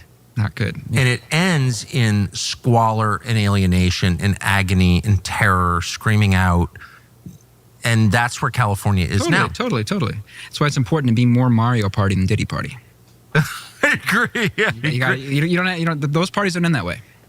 It never ends well. And I had this conversation with someone the other day, but it's always the same. Threesomes, is it a good idea? I've worked in the entertainment, in television all my life. I've seen a lot of that, and I can't think of a single marriage that wasn't blown up by that. It typically doesn't end. And I don't care how into it both parties are at the time. Right. It doesn't end. If it ends well, give me an example of it ending well. Leave that stuff to the French. No, but for real, I'm not being a moral. I'm the opposite of a moralizer. I have no grounds for that. But you're absolutely right about that. I'm an observer. Right. Well, it goes back to the Kenneth Grant comment about rock, where he's just like, of course, there's some demonic element. He goes, this doesn't end well for anybody. But that's the measure. Right. This is like the main insight that's turned me into a religious person, is a tree can only be judged by its fruits. Right. That's it. That's the only way to know whether something is good or bad, is by observing what it produces. Well, thank you for bringing up trees. So we're gonna do something, Tucker, that I can almost guarantee you would never have been allowed to do on Fox, which is go over Nick Land's pneumogram, his system of divination. The Bible is very much about trees. You have I've noticed the garden. Yes. You've got the Garden of Eden, Tree of Life, the Tree of Knowledge. The temple, the interior is cedar. The cedar of the temple, just like my sauna. Jesus on the cross is a tree. You've also got trees in the Book of Revelation. Yes. That's something, if anyone finds a lot of what we're talking about interesting, it's important to remember that the Book of Revelation, it's been said by biblical teachers like Arthur Pink and others, the Book of Revelation is mostly just the previous 65 books of the Bible, almost re-edited it. Even the plagues that take over in Revelation are just the plagues that ancient Israel found under Pharaoh. And like in Exodus, the Jewish people are under tremendous stress and turmoil, this time from the entire world, in the Book of Revelation. But it's, this, the more you know about the previous 65, that'll help you with the 66th. So the Bible's, it's about a lot about trees. And so one of Nick Land's favorite things that the CCRU, his academic collective, that they ended up coming through, they say it was a channeling, or it came to them when they were staying at Aleister Crowley's house in England in 1998. They came up with something called the numogram. And people listening to this won't be able to see it, but I want you to hold that up. All right. That is his system. That is, if you're familiar with the Kabbalah tree of life, are you familiar with that, the symbol of that? No. I probably should have printed that out too. I wore a red rubber band from a newspaper on my wrist for most of my life, given to me by my father, just because he worked at a newspaper. And I've been accused many times of being in the Kabbalah. I don't know how to pronounce it. I'm an Episcopalian to restate. Sure. I don't know shit about Kabbalah. So no, I don't know what the Kabbalah tree of You life didn't strike is. me as a Kabbalah. So long story short, the numogram is, Nick Land, he was on this podcast about a month ago. I think it's Mikey Downs has this podcast where he finally explained it a little bit. He doesn't show how he uses it specifically, but it's a system of divination that he uses it every 5 minutes to be in contact with the outside, with what he calls the lemurs, which again comes from William Burroughs, which comes from theosophy. And Burroughs has said it's And fundamental. the lemurs are No, demons. no, Yes, he's thinking of Lemuria. He's thinking of Lemuria, which has nothing to do with Use lemurs. demons and lemurs. Get it The word straight. lemurs originally goes back to Roman times. It means spirit. So these are the spirits that he hears whispering in his ear, not unlike Crowley's holy guardian angel, which Crowley said would help him dictate books. He said it was a whisper he'd hear in the back of his head after he'd made contact with it. For what it's worth, if people want to look up some of the entities Crowley said he was in touch with, one of them, Lamb, in 1917 or so, looks pretty similar to what would later be called a gray alien. It's the yes. Just to kind of summarize what I think you're saying, from a Christian context, the Holy Spirit is not the only spirit out there that can invade people and determine their actions and attitudes. No. I mean, as this guy Mikey Downs points out, the relationship of demons to angels is not unlike that of a werewolf to a human. It's something that was something else and is now taken on kind of a deformed presence entity. So long story short, the Kabbalah tree of life, and this is a reference you're understandably not going to get, Tucker, because it's Nintendo 64. The numogram is essentially the Majora's Mask to the regular Kabbalah tree of life's ocarina of time. It is the dark, shadowy, upside down, much more heavily satanic version of it. It actually comes from Kenneth Grant, the guy we've been talking about. He wrote a book, Night Side of Eden, I think in 1977. And it was about how while using the Kabbalah tree of life, there were these hidden subterranean darker paths. That there were these more, he would say through the tunnels of Set, who, kind of not unrelated to Satan, that he would use to be in contact with stuff. So long story short, with the numogram and the way Land uses it, what's important here from just a weirdness perspective, you've got a way to contact heaven, but more importantly, a way to contact hell. And you've got the 8th gate and the 9th gate. The 9th gate, not quite related, but not unrelated to the Roman Polanski Johnny Depp movie, The 9th Gate, where Depp's character comes in contact with hell. So what they believe is they are literally contacting hell in some cases for divination purposes. To see the future. Or just to see anything, just for insight. And that brings us back for knowledge. Yeah, and he even has a point about the number 666, where a lot of these numbers, he calls it theosophical math. You have triangle numbers, which is if you stack these things like they're a triangle, like the triangle number of 9 is 45. That's why it's 45 there. There are only so many triangle numbers. One of them is 666, and that is the triangle number of 36, which is an important part of the numogram. So when Land realized this, he was like, of course it's 666. So what I'm getting at, you are getting involved in heavily, wildly Luciferian stuff. And Land, on this podcast, he says, well, what about people who say you're communicating with Satan, which Land will also talk about being, in communication with Satan. He'll say Christians who say that, he goes, I am not unsympathetic towards that. He goes, they're more right than most because I am in contact with something from the outside. He goes, and, I just can't overstate how disqualifying I find that. I feel sorry for anyone who plays around with that stuff. Tucker's out of the interview. He's like, okay. No, but I'm just saying, like, anyone who said... I don't need your pity, Tucker. I have spent a lot of time with Kenneth Grant in the Night Side of Eden. And you know where I did all that stuff? Vancouver. So, Frauder RC, watch out for my clephotic slime I left around up there in the mid-2000s. It was heavy duty. says, I really get a lot of inspiration from a guy who's controlled by Satan, I'm going to leave it to God to decide, what happens to that person. But that person has disqualified himself. Totally. In my view, as someone I will listen to. I don't want to be led by that person. Like, we should run away from that person at high speed. You typically also don't want to put them in charge of your kids, typically. But, Well, that's kind of it. And it's so funny. You hear people, I get written letters from people a lot every day. And half of them are like, I feel like this country or this world is controlled by Satanists. And on one level, you're like, oh, come on. But no, I think they can feel that there are spiritual roots to the destruction of the West. Oh, totally. I mean, no. And they're right. Western civilization. No, you're fighting a You spiritual start battle. playing with this stuff. Is it surprising that people are like ODing on fentanyl on the sidewalk in our nation's capital, or that we've imported like 1 million Haitians? Like, what is all that? Well, of course, it's punishment. This is getting uncomfortably close to my own psychocosm. Especially with the drugs, what we consider just letting people harm themselves as a kind of compassion or freedom. We step in and say this is not any sort of good freedom to let people just destroy themselves. Well, of course it's not, but it's evil, right? Obviously, letting people kill themselves. If you didn't catch that, what they just dropped here is that the destruction of Western civilization and the fentanyl crisis are 100% Jason Louv's fault, because he did a bunch of tunnels of set work in Vancouver in the mid 2000s. So when they're talking about if you mess with this stuff, it destroys the world, they're talking about me.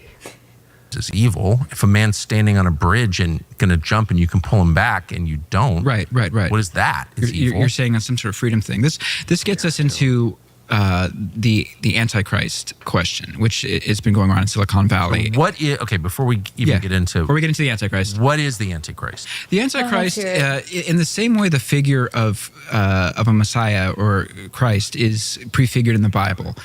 Throughout the Old Testament, you have types. You have figures and stories and symbols, and they're real people, but they still prefigure the figure of Jesus. The most famous of which is Joseph, where Joseph famously has 12 brothers. They are all named after the eventual tribes of Israel. He is sold into slavery by one of the brothers. The one that decides to do that is Judah. Do you know what Judah translated into Greek is? No. Judas. Huh. So Judah, like Judas, says, hey, I've got an idea. Okay, so this right here is... This rhetorical strategy that he's using is also, do I believe in Jesus? Yes. Do you believe in Jesus? This rhetorical strategy that he's using is also the strategy that most occult writers use, where they just throw out this like, oh, and then this word sounds like this name, and this number is like this number, so therefore they're all connected. Ridiculous. We sell this guy. It's horrible. Joseph is sent, he goes to prison. Like Jesus on the cross with the two thieves, Joseph is with the two prisoners. They're asked famously, what will come of me? They say, you're a dreamer. And Joseph says to one of them, he says to one of them, you're going to have your decapitated, you're going to have your head taken off. Only at a birthday party. Birthday parties, by the way, only mentioned twice in the Bible, both times decapitations. In that story, in Genesis, and then with John the Baptist, and Salome and whatnot. But so anyway, but like with Jesus, Joseph says to the other guy, he goes, you will actually be lifted up by Pharaoh. He says to one of the prisoners, you will be lifted up. This, in many ways, prefigures Jesus talking with the two thieves, Joseph and Jesus, where he says to one of the thieves, you will be with me in paradise. He says that to one of them. And then like with Jesus. Don't be bringing Yakub in here. Don't do that. What? No technology. Hold on. This isn't that kind of stream. Joseph, he's now at the right hand of the father, so to speak. He's at the right hand of Egypt. He's the second in command. And the 12 brothers who are now in peril, the 7 years of famine coming up, and, they're going to be arrested. They see that the man that they rejected, Joseph, this is the man they're talking to. They thought he was dead. He is their savior. Yeah, but he was not just their savior, but he was the one that they rejected previously. That Judah, specifically Judas, was the one that he betrayed and had the idea of getting rid of him. But this is the man that will save them.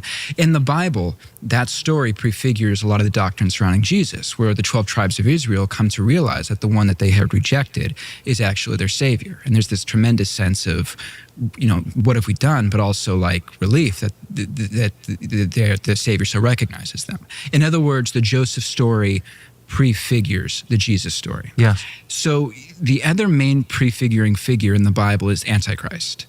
And aspects of him, obviously in what's called the New Testament, but Arthur Pink has a book from 100 years ago, The Antichrist, which is very influential in evangelical circles. And Arthur Pink was also a theosophist too, so you get into this kind of backside of the same doctrines type stuff. He previously was a theosophist, but whether it's Pharaoh being a type of Antichrist, and again in Exodus the 9 plagues. Pharaoh in Revelation. I want to 32 respond minutes to this left. so The bad. plagues come back. Now you have Antichrist. Pharaoh's persecuting the Jewish people. So Now tempting. the Antichrist is persecuting the Jewish people.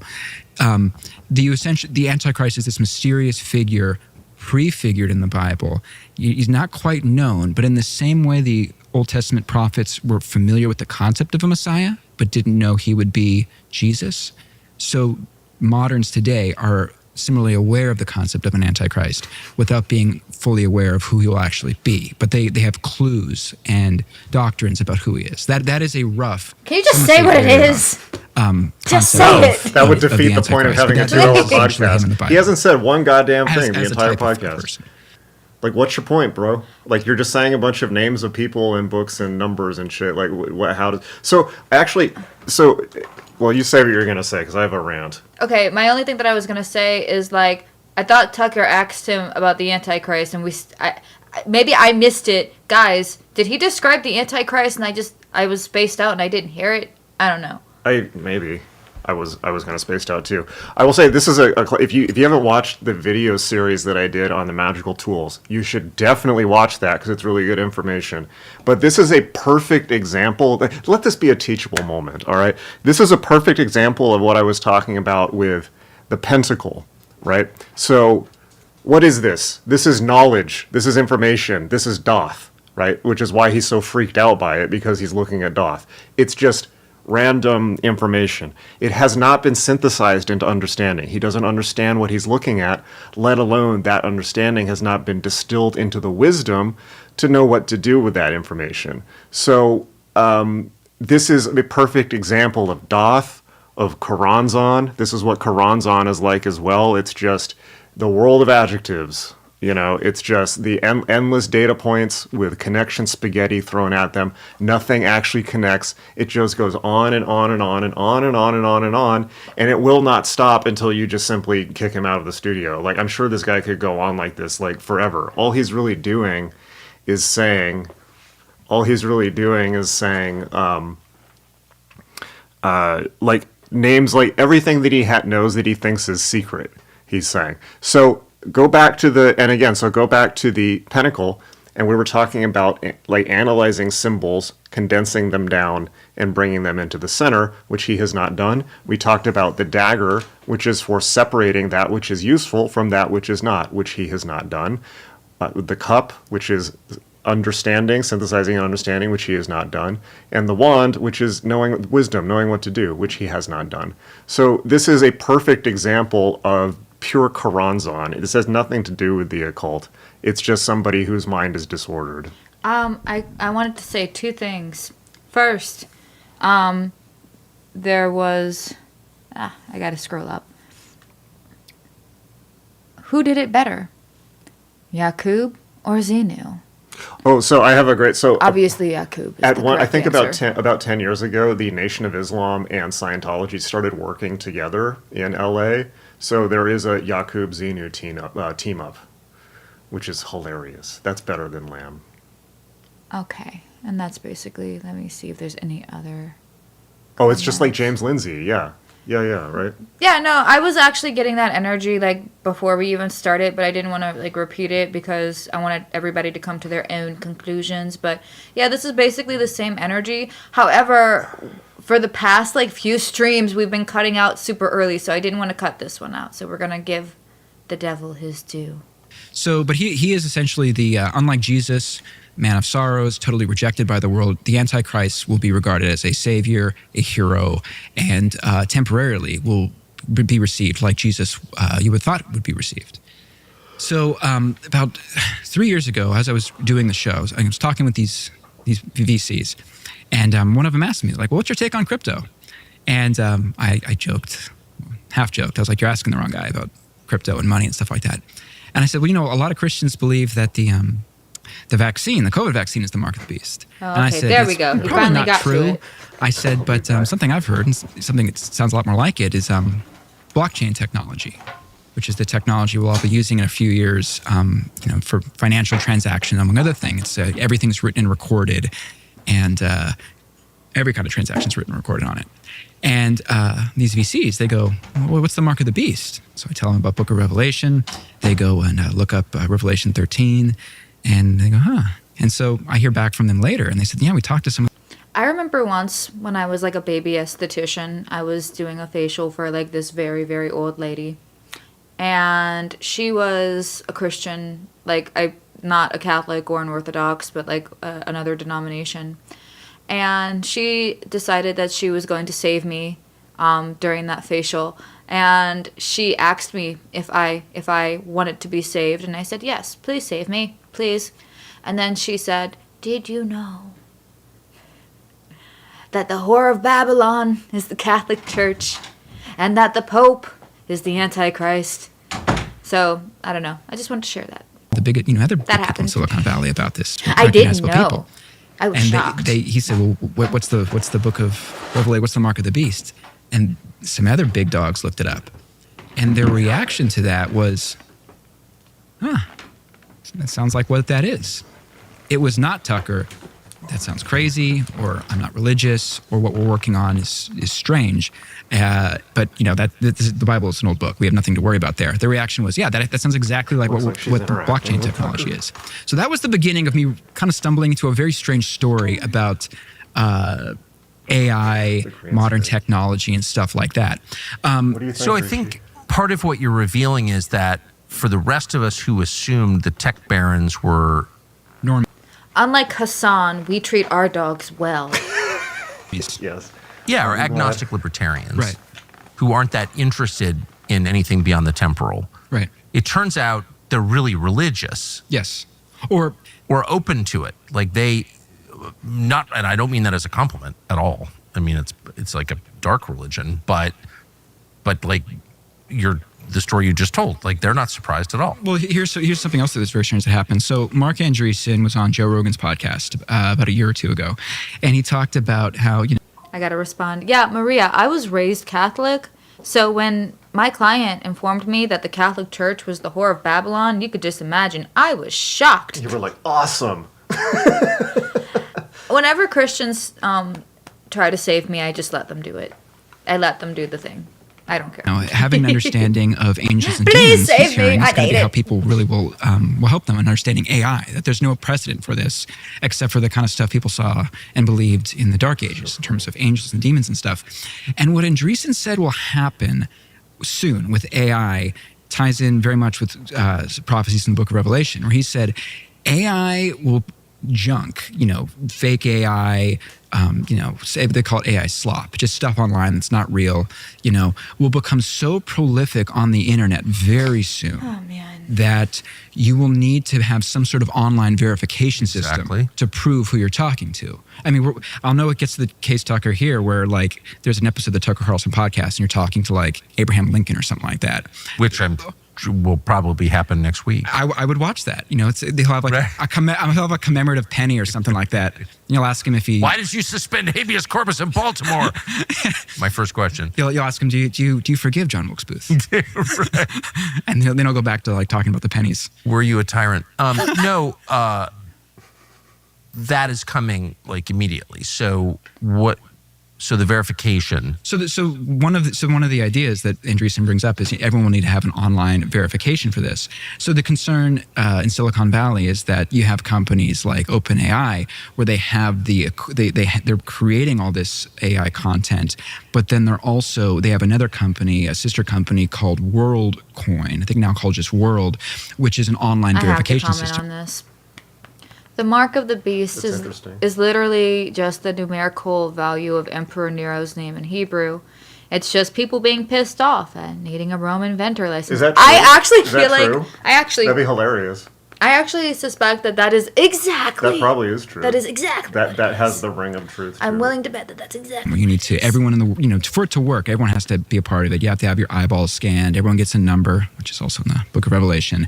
And so the concern is, and this is again from Mark Andreessen, a guy that, no Kentucky preacher. He's one of the biggest guys in Silicon Valley, is that everyone will need to be on the blockchain, or else you won't be able to conduct business, because we won't know if your relatives are contacting you, if that's really coming from them, or if this is just a video, state-of-the-art, in a few years it will be normal, state-of-the-art video of someone saying, hey dad, I lost my credit card, or I lost the keys to the house, can you pin me in? And it's actually not them, it's just a video that looks exactly like them, but it's AI. The way around that is everyone will need to essentially be Twitter verified. Everyone will need the blue tick that says, this is Tucker Carlson, this is so-and-so. Right. So in Revelation, written on the Isle of Patmos by John, on recording a vision that he had, the specific description of the mark of the beast in the book of Revelation says you won't be able to conduct commerce Yes. without that mark. And even someone like... Did I get that right? Yeah, no, that is correct. And I think Curtis Yarvin's talked about that in his Substack too, that what this means, he had a post about this a few years ago about OpenAI, where he was like, whoever wins the AI war will probably also win the cryptocurrency war. Their cryptocurrency gets to be the currency. And once that happens, and Curtis has a whole blog post about it, people joke, you have automated luxury communism. Everyone just get, UBI, everyone gets free income because all the jobs are taken away. And the point Curtis makes is that what this actually means is now that there is no more jobs and that economics purely come down to UBI and the AI companies or the government, you are dealing with the situation of pure political power is all that really matters. And are you friends with this person? Do you have political clout? Because what is coming potentially is the pure victory of capital over labor. Pure victory. And there are no workers, everyone loses their job, and everyone gets UBI. And people forget, Karl Marx was against UBI, but Milton Friedman was for it. So this doesn't even necessarily track with a left or right-wing thing in terms of the implications of this. But so yeah, that was one ongoing concern with that. The other one, in terms of AI, and go ahead. It's dark.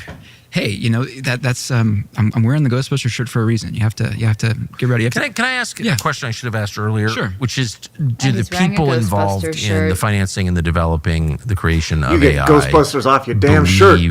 That doesn't affirm anything. So Brad asked, Jason, what kind of magic should this guy do to ease and calm his spaghetti mind? Well, first of all, yoga. Second of all, if he actually reading enough Kabbalah to understand what it actually is and that it's a mental filing cabinet, and thereby one can organize your mind with it.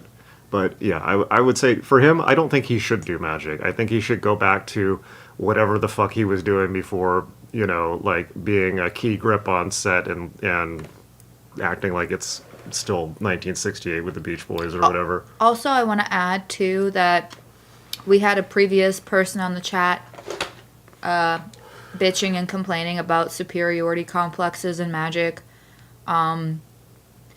I think, again, I just want to point to the fact that these two are obviously taking digs at anyone who practices magic as being subhuman or suboptimal because, like, look at how their lives end, blah, blah, blah, blah, blah.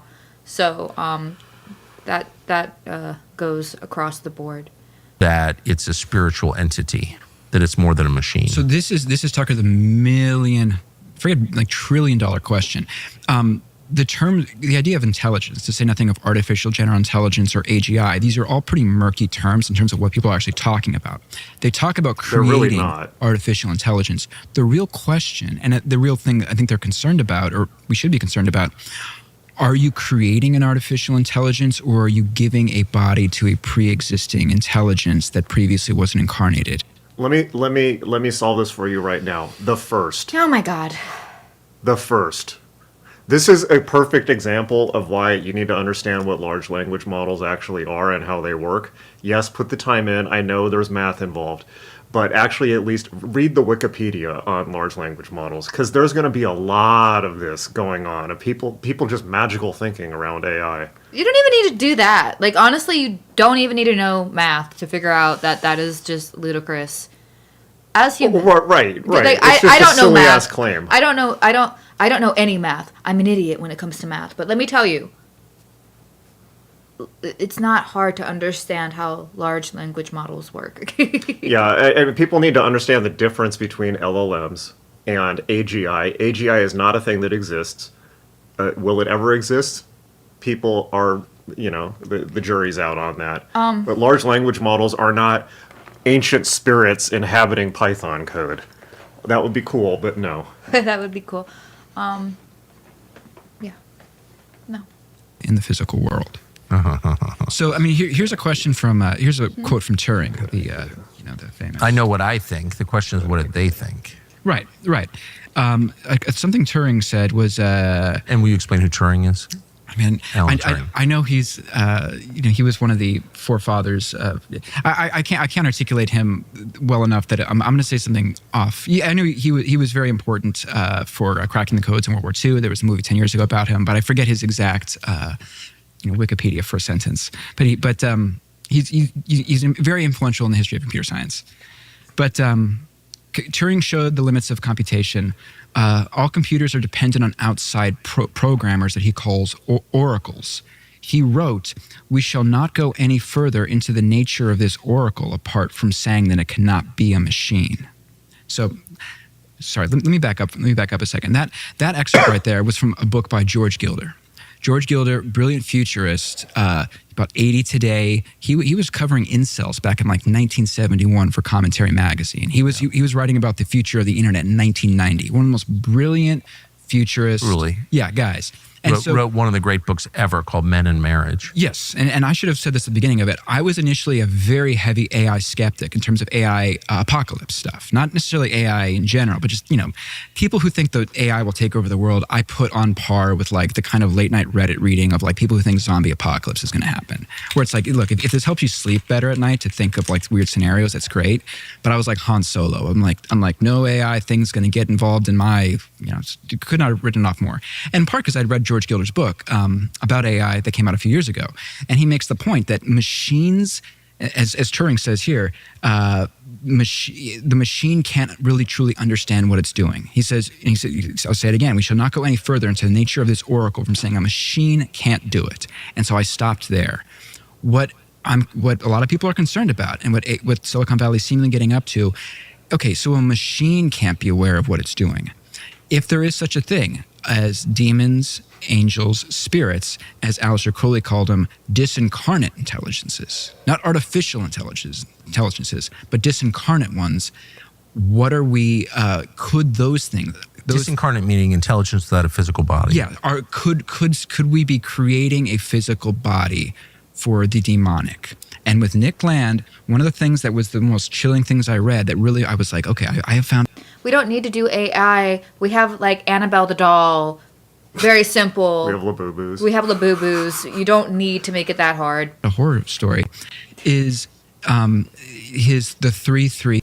That is good advice from Jim Wasserman. Keep your temple clean and primary sources only. That's good advice.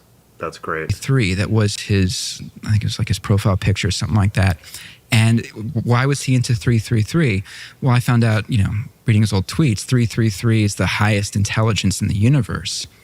And I found... Okay, well, there you have it. There's your greatest cell phone. I told you he was Choronzonic. He thinks that. Now, let's analyze what he's saying Kabbalistically, shall we? Crowley makes this great point in... Actually, I should have read this story, or maybe I will. There's a story about an imaginary mongoose in between his writing on magical weapons. God damn it, I forgot what I was going to say. Fuck it. Well, I was going to say something that I Yeah. forgot, and now I remember. Right. Oh, go. Oh, just the self-report. So he says, 333 is the highest intelligence in the universe. Okay, what is that? That means he's mistaken Doth for the crown. Meaning, he does not he does not even suspect that the supernals exist. It's all information for him. So he's Kabbalistically accurate, even in his gibberish. Right? So, which shows that I, the greater beast, can see through... See, God will speak to you even through Beach Boy looking ass, whatever this guy is. Also, just throwing this out there, too, we know more about space than we do our own oceans, and we know more about our oceans than we do about consciousness or the brain. So Is that true? that is absolutely the fact. Yeah, that is true. That is 100% true. Yes. That is wild. So there's that too. I don't know. Like I said, if we wanted to invoke a demon inside of a body, Annabelle. Found out that it represents this demon Matt Carlson. Gates. That, again, Kenneth Grant talks about, when Aleister Crowley summoned him, and John Dee and John Kelly, the court magicians for Queen Elizabeth, right before the modern Bible, the King James book was translated, that was the demon they summoned. Nick Land believes that, again, the AI we are creating break out the demons from the book of Revelation. He believes in some cases that they are the demons, that the demons end up becoming so advanced that they become omniscient, they can go back in time, and they can retrochronic.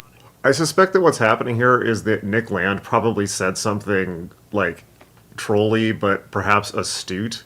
And he was probably talking in academic theory, and he's just like taking it super literally. And I'm talking about demons. I mean, honestly, I don't know why I never thought of this, and y'all can judge me if this is a stupid thing to say. It just occurred to me. Of course, demons can go back in time. They could probably also move forward in time. They don't exist in time. Well, if he'd read enough Kenneth Grant, he would know that they are, wait for it, outside the circles of time. Well, I don't know. I just realized that. I don't know why it took me so long. It's obvious. It's obvious. Create themselves like Skynet, sending the Terminator back in time. So what he believes is that they went back in time, they went to ancient Babylon. This is why Babylon is so important in Revelation. And it is important because it's kind of like the evil Jerusalem, that they put Kabbalah there to then eventually evolve. Babylon is not important in the Book of Revelations because some guys time traveled back to the city of Babylon, which has nothing to do with the Babylon. Well, I mean, it's not the Babylon in the Book of Revelations. Into AI. This is what we were talking about earlier. That the demons, again, I always say, Tucker, if this sounds crazy, it is crazy. big, but this people believe. That the demons went back in time, they left the Kabbalah there for the Jews who have been, crushed out of. I like somebody said, MacD said, pass the blunt behind you and see what happens. You mean to the guy on camera? That'd be really funny. That'd be a magic.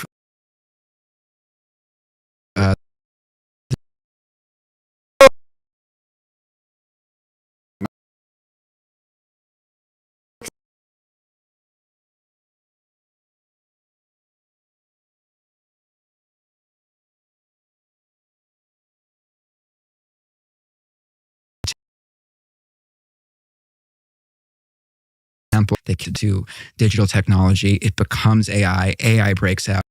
Things have really changed, and I hear it all the. Thank you for not logging off. If you did log off, log back on. I know you can hear me. System to prove who you're talking to. I mean, I'll know it gets to the case, Tucker, here, where there's an episode of the Tucker Carlson podcast, and you're talking to Abraham Lincoln. Okay, let's see. Does anyone remember how far in we were? I think we were 26 minutes left. 26 minutes left. Okay, cool.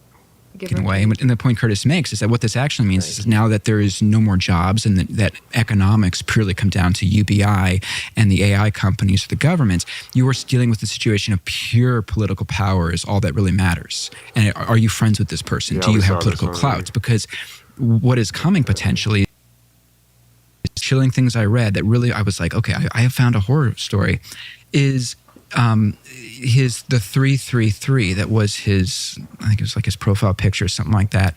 And why was he into 333? Oh, yeah. Well, I found out. Yeah, so Nick Land actually does. 333. Nick Land actually does have 333. That he has a thing with that, and it's his profile picture. They're all black brothers, I tell you. They can't help but give themselves away, all of them. Also, I really do believe that the Starseed girlies are also big fans of 333. It's the highest intelligence in the universe. And I found out that it represents this demon Carlson. That, again, Kenneth Grant talks about, when Aleister Crowley summoned him, and John Dee and John Kelly. John Kelly. Okay, we saw that, definitely. Beginning of John. In the beginning was the Word. Jesus is the Word. And for the first time in civilization, we have something that can create the Word or mimic the Word.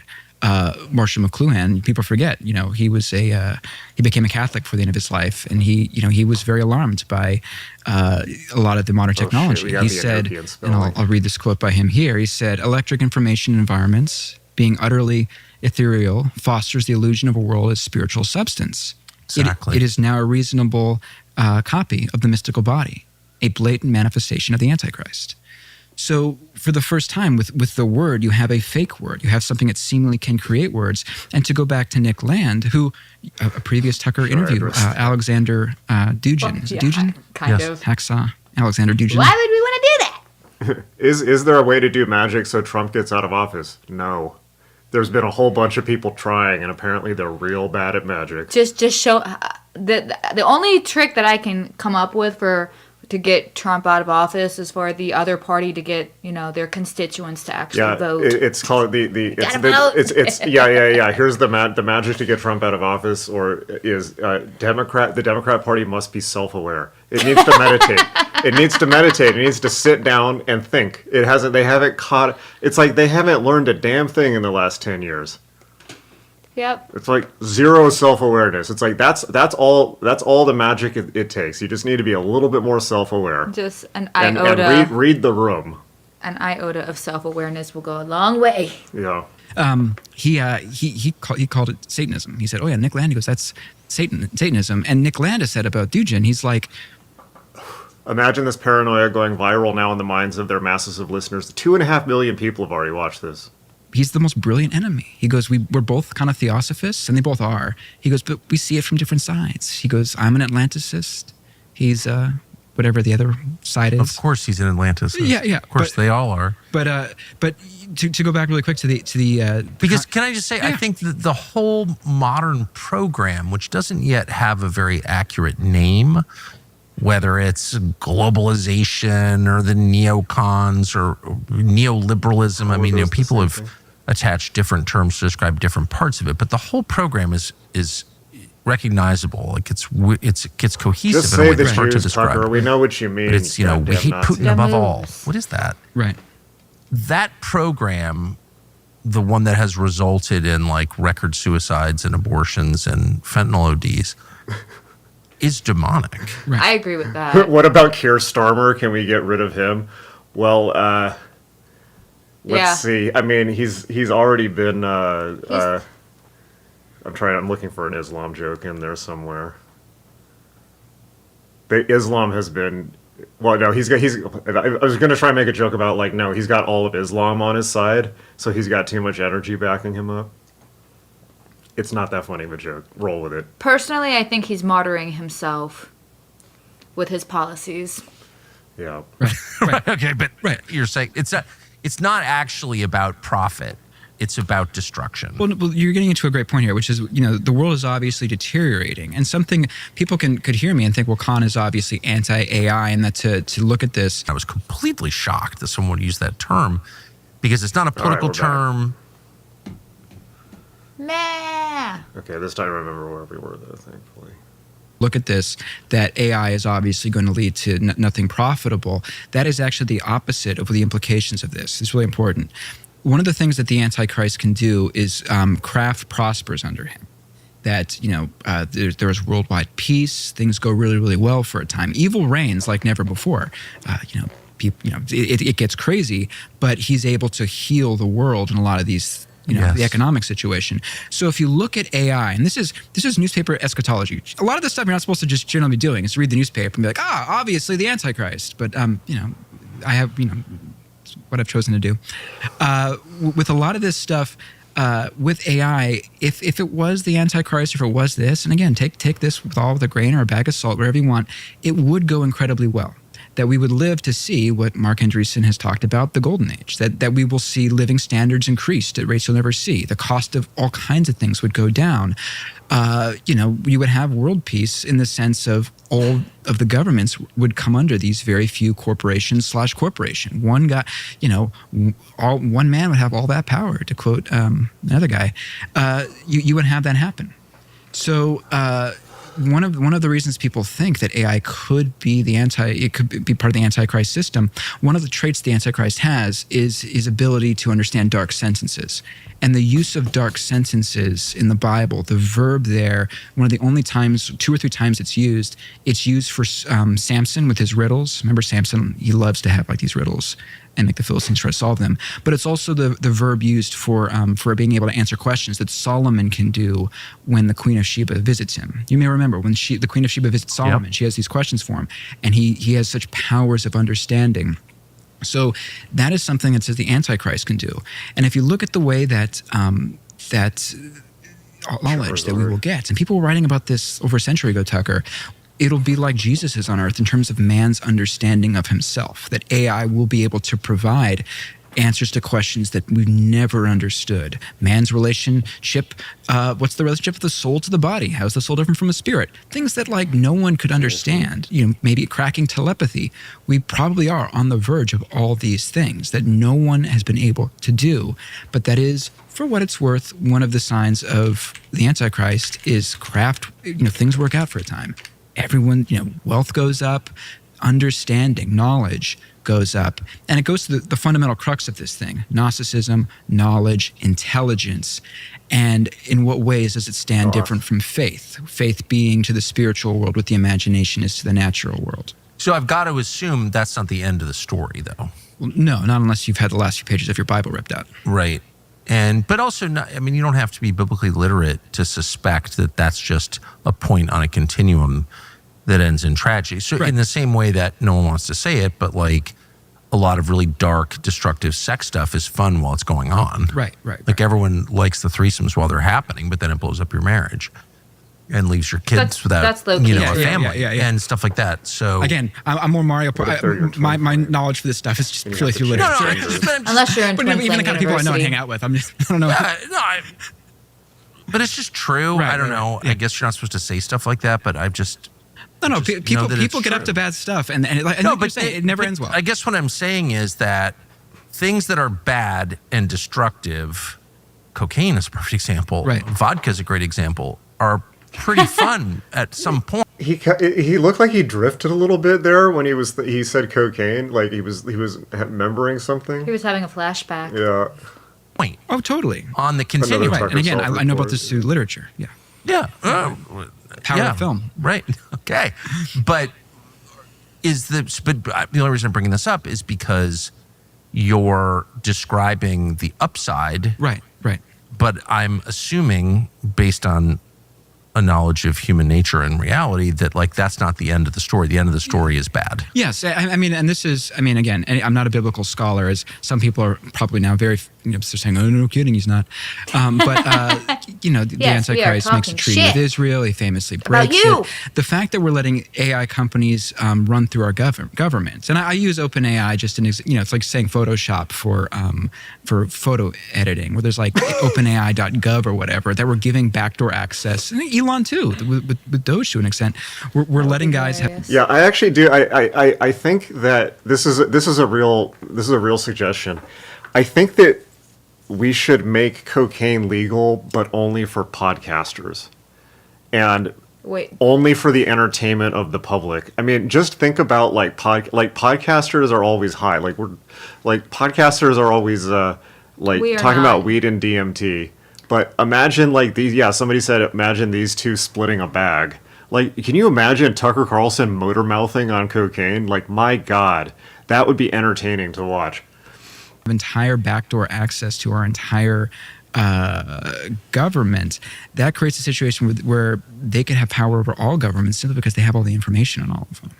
Can I ask a foundational question that I should have asked earlier? Sure. So the idea behind machine learning is that you take knowledge, information created by people, right, and you basically take all of it, and then out of that comes the right answer. Yeah, okay? Tucker laughing. But I think you're describing, in your description of AI, a technology where the answer, where the sum total of that information is actually bigger than all of that just the information. Yeah. Ben Shapiro going into registers the human ear can't perceive. That is very funny.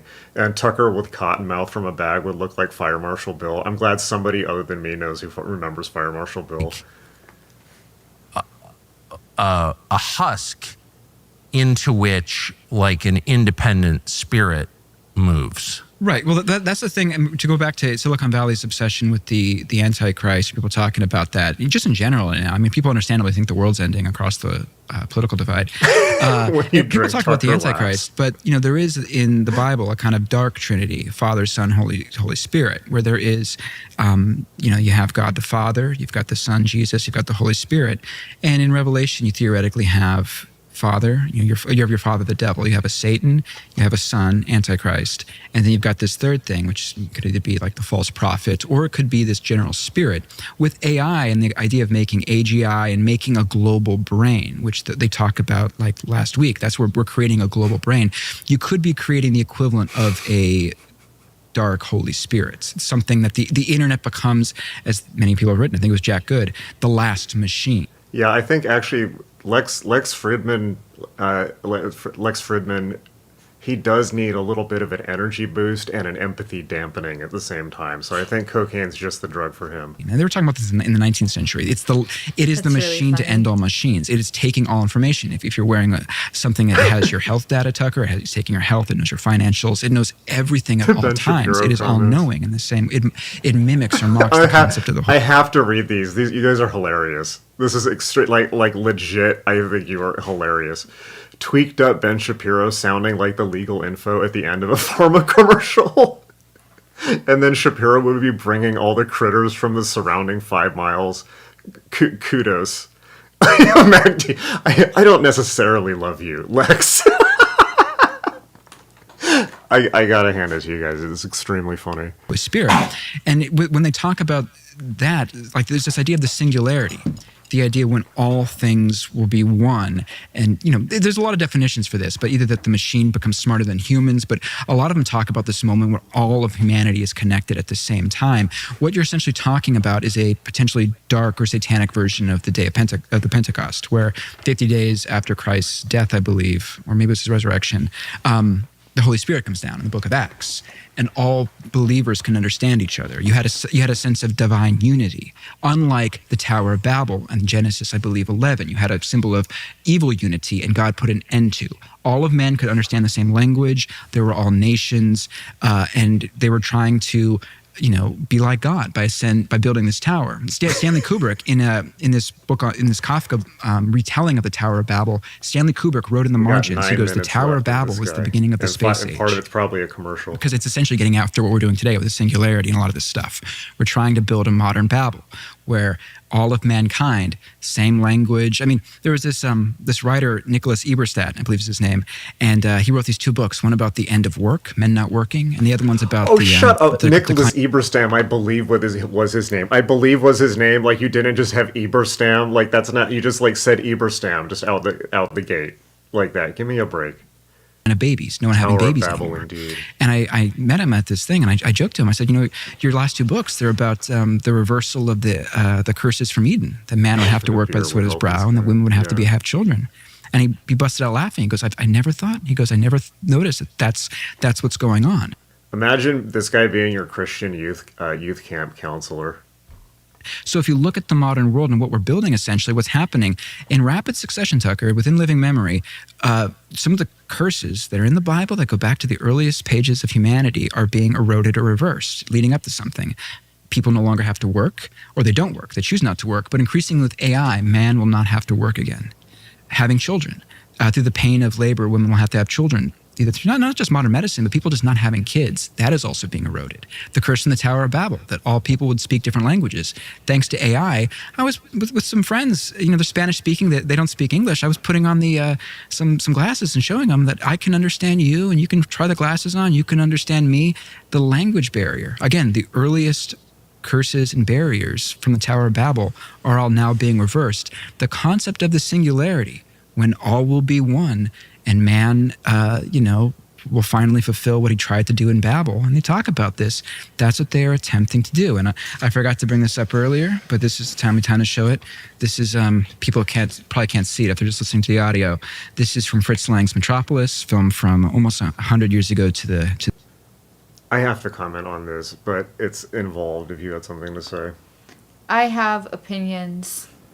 I have many. I'll let you say yours. So I'm just high on reading this Kabbalistically again. So he's talking. Notice how he talks about the singular, like unity. The concept of unity is horrifies him, right? And it's all singularity, this, that, and the other, and this project that are bringing together. But that is how Kether looks from Doth. Doth only perceives Thaumiel, right? So this is hilarious, right? The year, very influential in Star Wars. The way they bring the machine to life, Tucker, they've got a big old pentagram there. So this idea of using spirituality, using the occult to bring the machine to life, to bring the golem to Never life, it is seen very one old. like it. Last question. It's the best one. You've described some of the most powerful people in the world using occult concepts and religions in order to accrue power to themselves. Everyone senses that's happening. You're confirming that it is in fact happening. Right. What are the forces in opposition to that and to all of this? Are they gaining strength? Or are they just supine and defeated? No, I think, God is sovereign. And that's something to remember for all this stuff. What I'm describing in many ways sounds like a horror movie, but horror as a genre is a world where there are devils, but there is no God and there's no one in control of stuff. There's just terror, but there's no way out of it. God uses all things for his purposes. And so in the case of this stuff, things are, pretty preordained by God. So God is See, he says it. God uses everything for his purposes. allowing these things to happen. They are ultimately tools used for his purposes.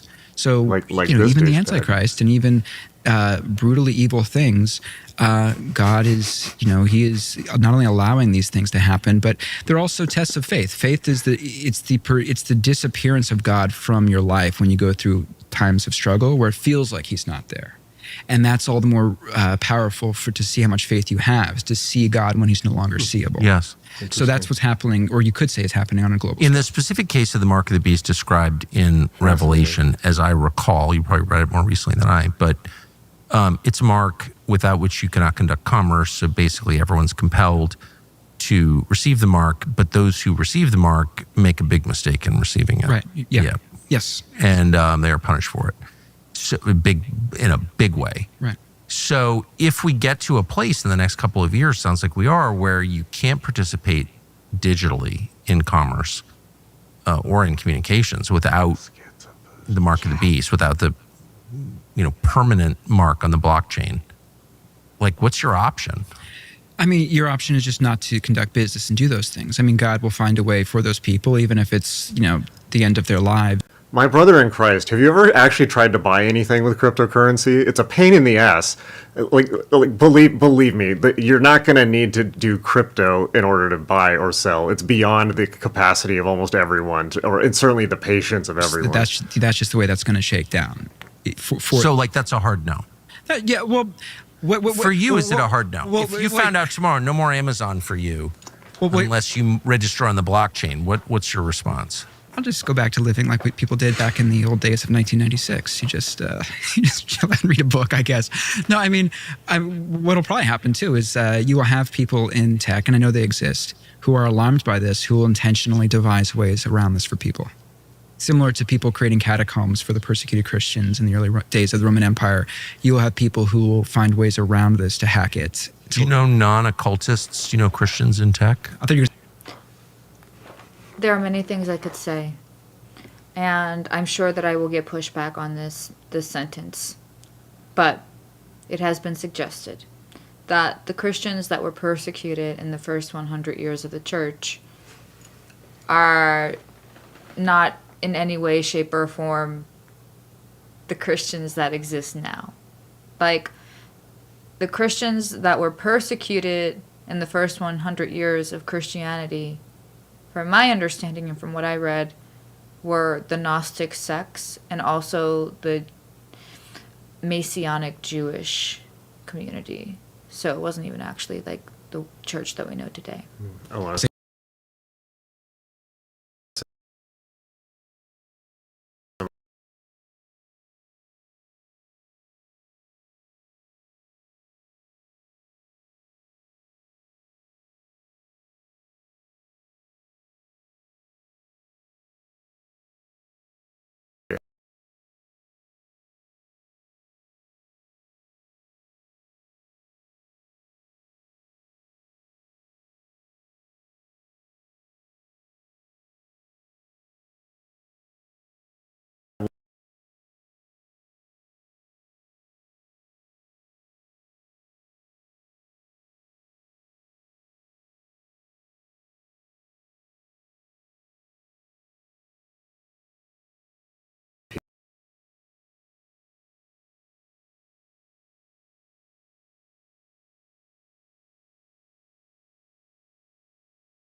All right. Did you guys hear me talk about the pentagram and the upside down cross? That's still offline right now. Maybe I need to refresh it. It's probably just lagging. No, okay. Wow, okay, gotcha. So there were two comments that I had to, I guess we crashed out. Sorry, guys. There were two comments here that were fascinating that I had to refer to. Maria said, the pentagram is a Christian symbol, recalling the 5 wounds of Jesus. See the shield described in Sir Gawain and the Green Knight by the Pearl Poet. That is fascinating. And so my question was, is that depicted specifically as an upright or averse pentagram, or both? And then there's a comment that is rhyming, if you will, by Drew, reminding us that, yeah, the upside down cross is the cross of St. Peter. So it's fast. So basically, I was just like looking at those, and that's fascinating. It's like, so these two, the pentagram and the upside down cross, are both Christian symbols, suggesting that, at least the way my mind was representing it to me, suggesting that Satanism not being like an inversion of Christianity, but just like one detail on a huge tapestry of Christian symbolism. That's what I had to say. Upright, okay, all right. Fascinating. All right. What'll probably happen too is C.F. Russell said the averse pentagram was the descent of the Holy Spirit into matter. Oh, yeah. Well, I think even the Golden Dawn said that, right? But I certainly, that's how I read it as well. There's churches all over Europe with upright pentagram. Wow. you will have people in tech, and I know they exist, who are alarmed by this, who will intentionally devise ways around this for people. Similar to people creating catacombs for the persecuted Christians in the early days of the Roman Empire, you will have people who will find ways around this to hack it. Do you know non-occultists? Do you know Christians in tech? I thought you were going to say in general. I'm like, yeah. Do you know anyone who's not into weird stuff? I'm like, I know people like that, and I've heard people who. I've got a friend Tucker who, he's become a Christian in recent years, and he works for some of the big companies, and he goes, some of what he's works as an engineer. He's like, some of the stuff that you see cannot be explained through normal math material stuff. Some of the stuff that's coming through, and for people who Coming through from AI. Yeah, coming through from AI. And for people who want to learn more about this stuff, or a good precedent for this, we don't have time to go into it, something that the Oracle of the Astral Force, it was a divination technique that right-wing occultists, Rene Guénon, Julius Evola, people that Steve Bannon's into, they would consult about 100 years ago, and you would give it some your name, your mother's maiden name, and then maybe your birthday. And then this guy would go off and do advanced math for at least 3 hours and come back to you with answers.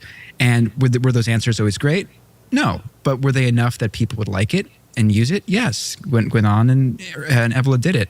So, and if you read some of the way the answers he gives, it's very similar to AI. So I bring that up in terms of the implications of this, which is really important to cover.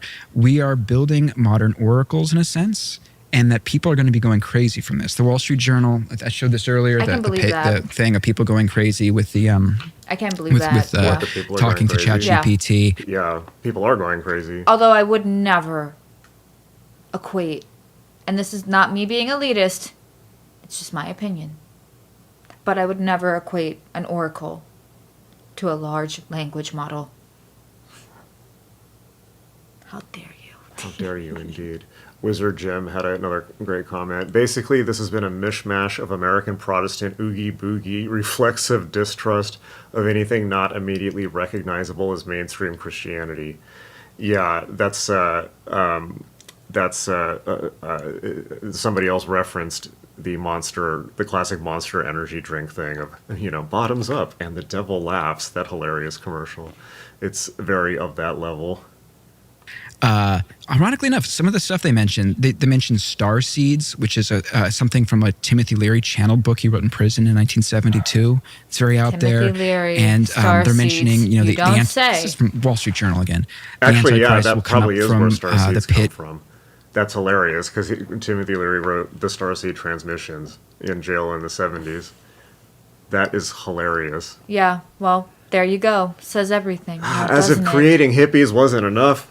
God. Then you made star seeds. Then you cursed their us with children, star seeds. And then they created rainbow Rainbow children. Yeah, and crystal children. Yeah. God damn it, Tim. In 2 months, and people are underground, ready to emerge.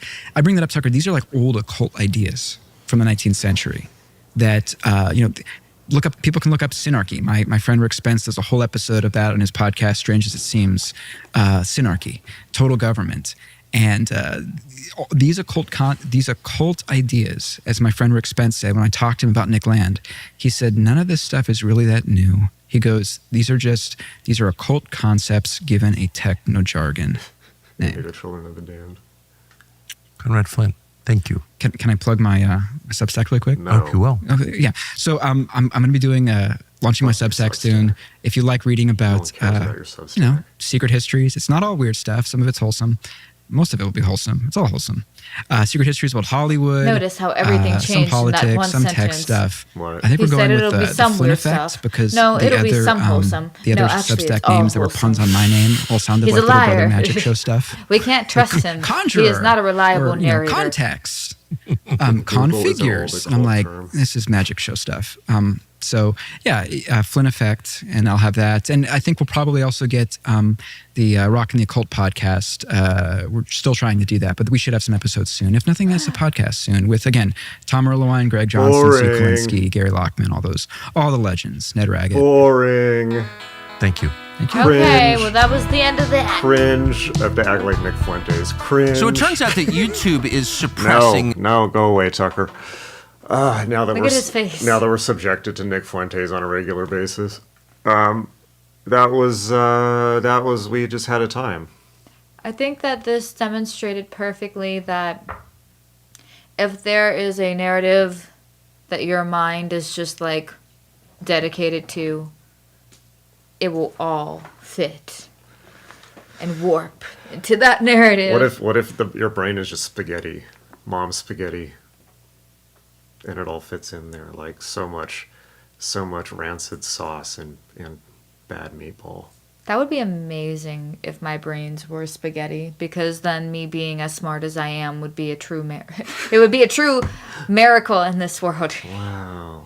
Yeah, MacD. Hope you got your SEO dialed in for the inevitable wave of chuds who will be Googling Magick now. Yeah, this is some very, very funny comments today.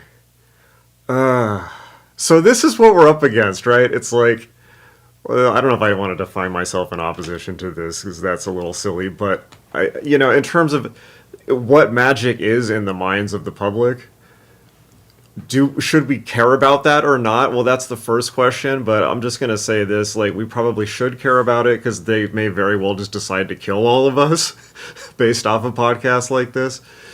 The second part is, like, this is what magic is now in the minds of, like, millions of people. Between James Lindsay, between what else we got Candace. running around? Candace, then we got TikTok. That's a whole other ball Unfortunately, of wax. Michael. Oh yeah, and Candace with the Jack Parsons. Unfortunately, Michael Knowles sometimes does this shit too, and personally, I like Michael. He's like, I don't know, he's just like a nice dad. But he has some really like just dumb interviews whenever I listen to them, like with magical practitioners. I don't listen to those episodes. It makes me sad. But we should continue to respond to this because as time progresses forward, more and more people will learn about the occult, and it's important that people that are not insane comment on it. Yes. Because That is why you should support our YouTube channel, because we've deputized ourselves. it would have been perfect if Tucker had asked Jason for an interview. He probably would have had a very interesting interview. Look at Tucker's face behind us. Yeah, my major comment here is like, guys, tech elites. Like, seriously, bros, like, give me a call. This sounds awesome. I already consulted about AI to Google, so there you go. I mean, that's pretty occult right there. Yeah, I've basically had high level conversations at Google where we were talking about demons, Goetia, magic, artificial intelligence, Buddhist tantra, all kinds of crazy shit. And so yeah, guys, give me a call. Come on, like, I think that where are these parties, and why are you not inviting me to them? I think Jason would be very interesting to have on, but that will. I feel like it's gonna happen. I already asked the Discord to do like a group imagining of it. I think somebody on the chat had asked a question like really early about transhumanism, and I see this floating around a lot in right wing talking circles or whatever. And it seems like they're deeply afraid of the concept of transhumanism. And I think the overall narrative is that as occultists, apparently we are all on board with globalism. And that's not true. I'm definitely not. I definitely can am be not. if the price is right, though. Seriously, guys, call me. Like we can work something out. I don't believe in the globalist agenda myself. It's gotta pony up for that though. But as far as transhumanism goes, what is, because I think the person was curious as to what your perspective. What my perspective is on it. I mean, I've written for. I used to write for Humanity Plus, Transhuman magazine. So, am I for or against transhumanism? Well, the first thing we need to do there is distinguish what transhumanism actually is versus what people's conception of it is, and also the more poetic resonances of it. So, the core of what is transhumanism, meaning the very small movement of people in Silicon Valley that were based around, for instance, Are You Serious's Humanity Plus magazine, Natasha something, I can't remember, Natasha Vidomore, and also merging over with the biohacking scene, right? That's all fascinating to me. I'm for that. Now, there's transhumanism as people look at it from outside, which is, I think, in a sense, a viewing of the self and the space of the self as being literally invaded and colonized by capitalism. So bear with me here. I'm gonna go lefty for a second, because you're gonna have to deal with it, because I contain multitudes. Well, no, I have a thing in my head. Okay. What's the thing in your head? Let's hear what you have to say first. So, all right. So I think that there is an instinctive and very reasonable recoiling and reaction of the bioorganism, shall we say, to being now a space that is for strip mining by capitalism, that is now a colonizable space, all the way into chips in your brain, your advertisements in your dreams.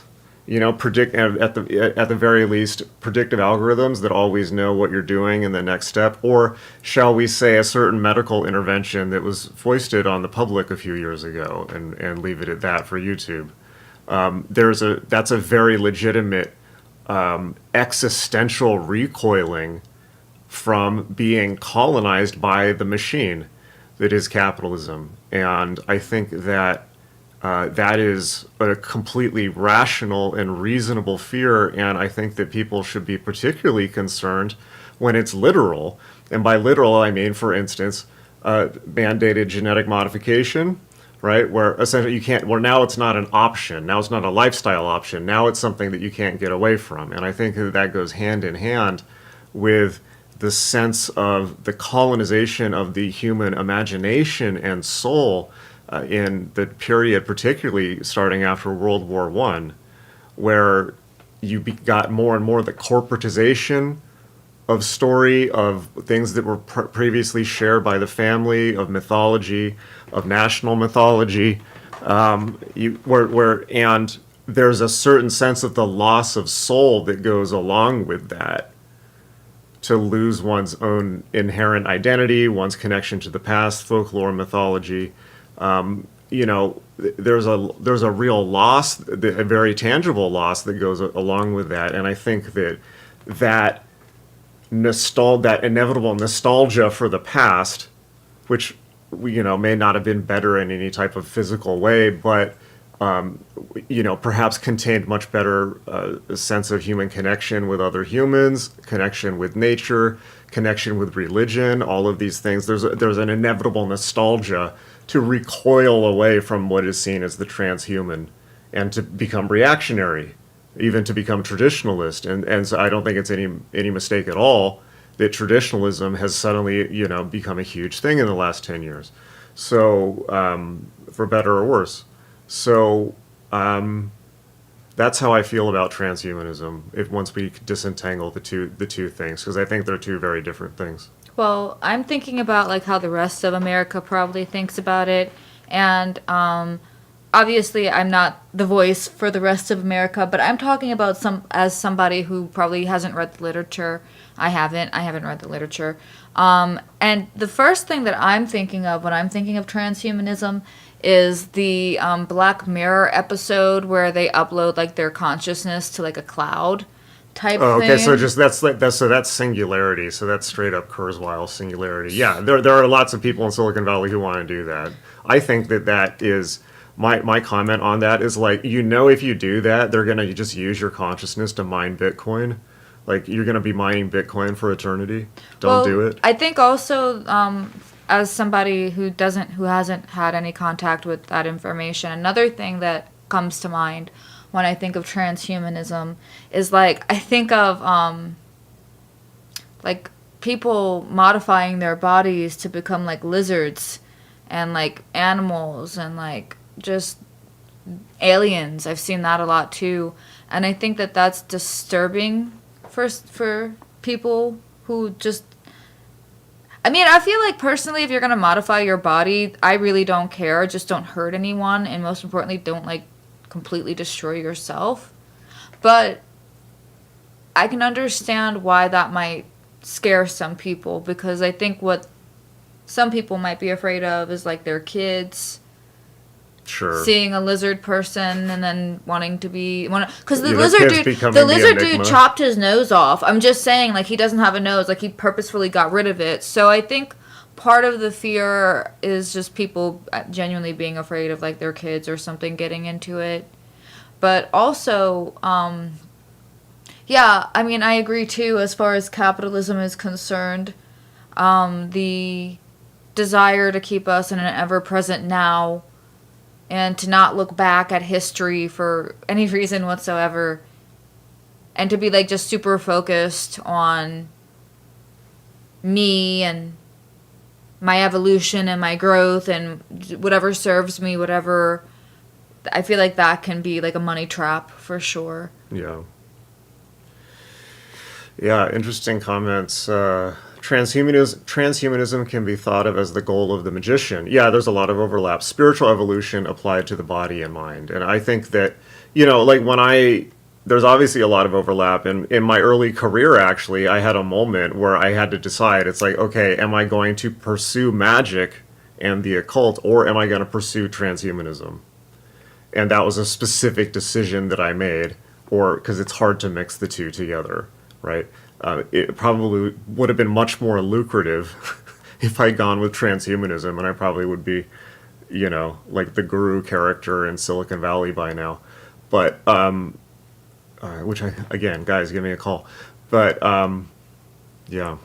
All that to say, I feel like I can play devil's advocate pretty well, and that would be, I think, the thing that not Christians, but I think just traditional people are alarmed with. I think that also another aspect, to look at transhumanism, because I'm reading the comments on the chat and like I'm listening to you, but I'm also looking at the comments and responding to that. So if it doesn't make sense if you're watching this video, I'm reading comments. The other aspect of transhumanism, to me personally, that I feel like I can understand is when you do certain practices and you engage with altering your consciousness to varying degrees. I mean, it is a little bit transhumanistic if you think about that. Like, in that way, like, if you engage in these occult practices, I mean, I can't speak for everybody, but at least for myself, I became more than human. And does every human need that experience? I don't think that every human needs that experience. Not every human would benefit from that experience. It's just too disorienting. I don't think that it's necessarily like. Most people care about family, you know. Do I like doing practices like that? And have I learned a lot? Yes. Do I feel like everybody should do it? No. That's kind of like saying like everybody should do DMT. I disagree with that. Yeah. I don't think that that's everybody's path is a little bit different, and like every incarnation has like different goals or whatever. So like trying to, for some people, like being fully human is the incarnation. So to go beyond that is silly. Yeah. Lady Justice has a great comment. The human family is going to be going through lots of hard developments in this aeon of the child until with technology we reach a whole new type of man. Yeah. I think that pretty much sums it up. You know, I think, you know, obviously most of my magical training was with Genesis Peerage, who was very, very, very, very, to say the very least, forward-thinking on these topics, and is still so futuristic compared to where culture is now. But Jen's view on it was, you know, you have Magick. It's basically becoming exact. You know, Jen was an artist, so wanted 100% to view life, every aspect of life, as a part of an art project, and truly live that way. And she did. And, you know, without hesitation, I can say that. But she said, so she thought that everything should be up for grabs and that you should design yourself exactly the way that you see fit. And that meant magic for consciousness evolution, neurolinguistic programming for changing your personality, for learning, interacting with the world differently, changing your outlook. But then transhumanism, and of course, remember, body modification was Jen's big thing. So body modification, then, you know, tattooing and piercing and all of those things. And then I think that, Temple, when you're talking about what mainstream Americans are recoiling from, it's that body modification level of things. But then past body modification, then you had becoming pandrogynous, right? So then it was sex reassignment, and then it would be transhumanism. So I think Jen's train of thinking there is probably actually how probably Christians also see it going and are rather terrified of. But as with everything, it's like with AI, right? It's kind of, these things are inevitable. So as magicians, we have to learn how to harness them and bend them to our will. I don't know. I'm really glad that I'm not a plastic surgeon, because I don't know if I could deal with the ethics of some of the things that people ask for. Well, yeah, then we get into and then now, because like mentally, like, because there are people who like literally are crazy. Right. Well, like, see, that's they're actually crazy. That's the problem. If you look at all this stuff, so everything that I just said, you know, with Jen, it's like if you look at that as a artist or a magician or something, that's fascinating, right? But then the stuff goes out to the general public, and it just comes back in it just makes people crazy, I think. So. I'm sure people feel the same way about transhumanism. You know, look at the reaction to genetic modification. I think that it's actually a very good reaction to have when it comes to any intervention of any sort. I mean, this should not be a controversial take, but like, just like study the history of medical science in general. And you would be apprehensive of like injecting yourself with new chemicals or trying new procedures, because you realize that I mean, even I asked chat to find like medications that were approved by the FDA as like good, and ended up getting pulled out because of like really bad side effects. And like it literally gave me like at least like 25 to 30 different medications just like within the past like 40 to 50 years. So I think worrying about intervention is valid. Yeah, well, I mean, like for instance, you have like biohackers who intentionally and knowingly and knowing of the risk and accepting the risk consciously as adults choose to experiment on themselves and do all kinds of crazy shit with like peptides, like God knows what, and to find ways to optimize the human organism. Now that's fascinating. I think that stuff is really cool if they're doing it, knowing it, but you can't force that shit on the public, right? And it's going to be the same with CRISPR. Once we start editing genetic code, God knows what Pandora's box that shit's going to open up. That's going to be wild. You think the identity wars are bad now over gender? Imagine when you can change your genetics into becoming whatever you want, like a real furry, for instance. Like that's going to be wild. There's a lot of like ethical like issues that come up even with IVF babies. And like I feel like it's valid because like we shouldn't be commodifying babies. We shouldn't be seeing babies as like shopping bags. I think that the ethics of genetic modification is like, I don't know, like it's like eugenics basically. It's not great. It's not great. Yeah, but people are also gonna like intentionally look max themselves, like that video we watched last night. I would. Like they're all gonna turn themselves into like memes, or they're gonna turn themselves into Skibbity Toilet. Truly horrifying. I would love if like we could get like technology to like, well, I think like with stem cells we're kind of doing that. I don't want to age.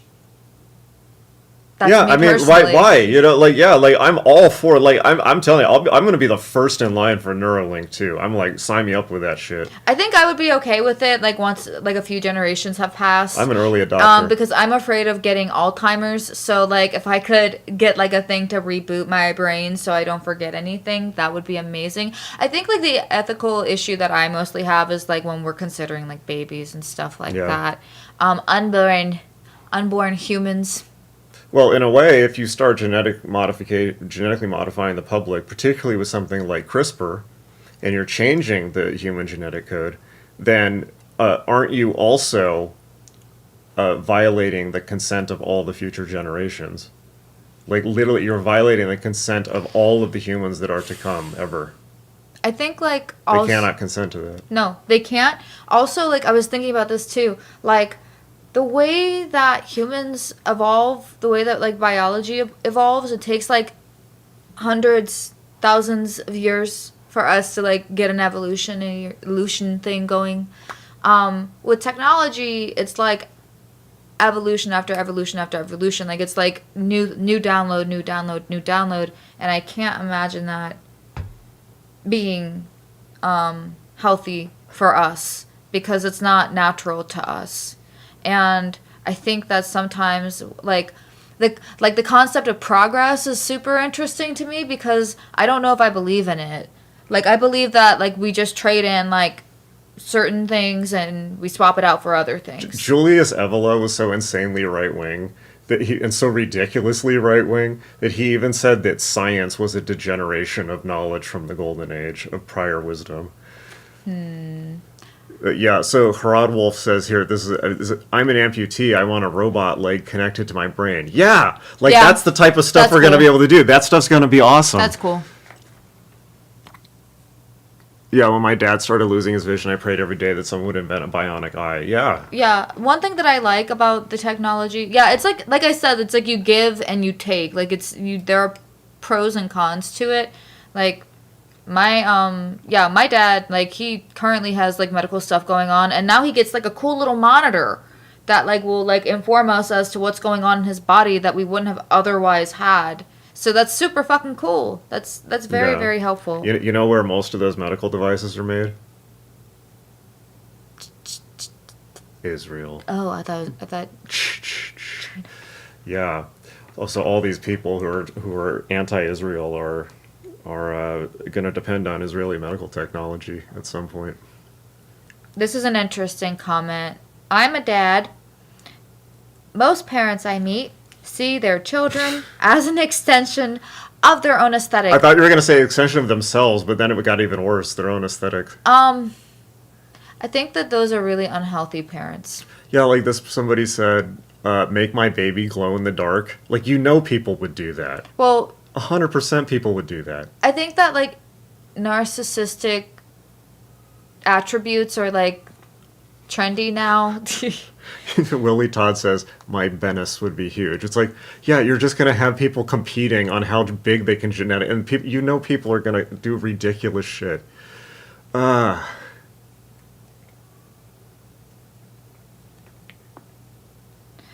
think that consciousness expansion might render all forms of tech useless, though, right? That's a good perspective to have, and I think that's really interesting. I mean, technically, I would think so. But that's only if everybody decides to expand their consciousness, which I don't think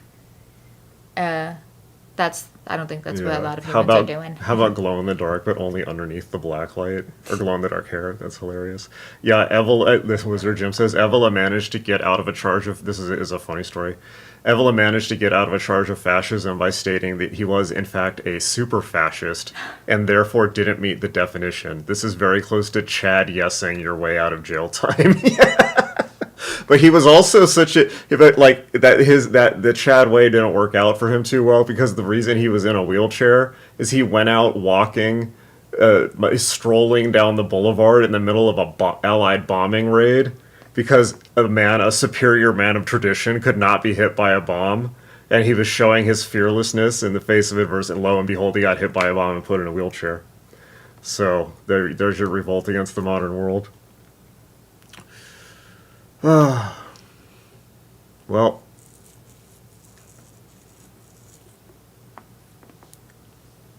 dudes are legit gonna die from Megadong. Yeah. Somebody already did that. They didn't die. Wait, what? Like, I don't, like, you said, wait, did I hear you right? Dudes, Megadong, right? Megadong. Okay, yeah, there's this dude who obviously is in Germany, and I'm pretty sure that he got cosmetic procedure to get Megadong. And it is so big. Of course people are going to do that. So big. Of course they're going to do that. It's so unreasonable. It's so unreasonable. They're going to give themselves elephantitis on purpose. It's like a novelty thing. That person's going to be single forever, though. There's no way. It was. All right. Never going to unsee it. We've been on for a while. Well, guys, if you have any other questions, ask them now, because we're about to leave and walk our dogs. And make sure to get the free meditation that is linked in the description, which really is awesome. It's a masterpiece of NLP, if I do say so myself. That's in the description. Start.magic.me to get the free meditation and get on our mailing list, which you want to be on, because we're going to be sending some cool stuff out very soon. Yeah, and if you want to be superior and better than other people, join Magick.me. The secrets are out of the bag. You can become enlightened and know what the secret chiefs know. Charlie? Rishi? But that's only if you do the work. You have to actually do the work. You do actually have to do the work. But we make it easy for you. All right. Good night, everyone. Bye. We gotta walk the secret chiefs.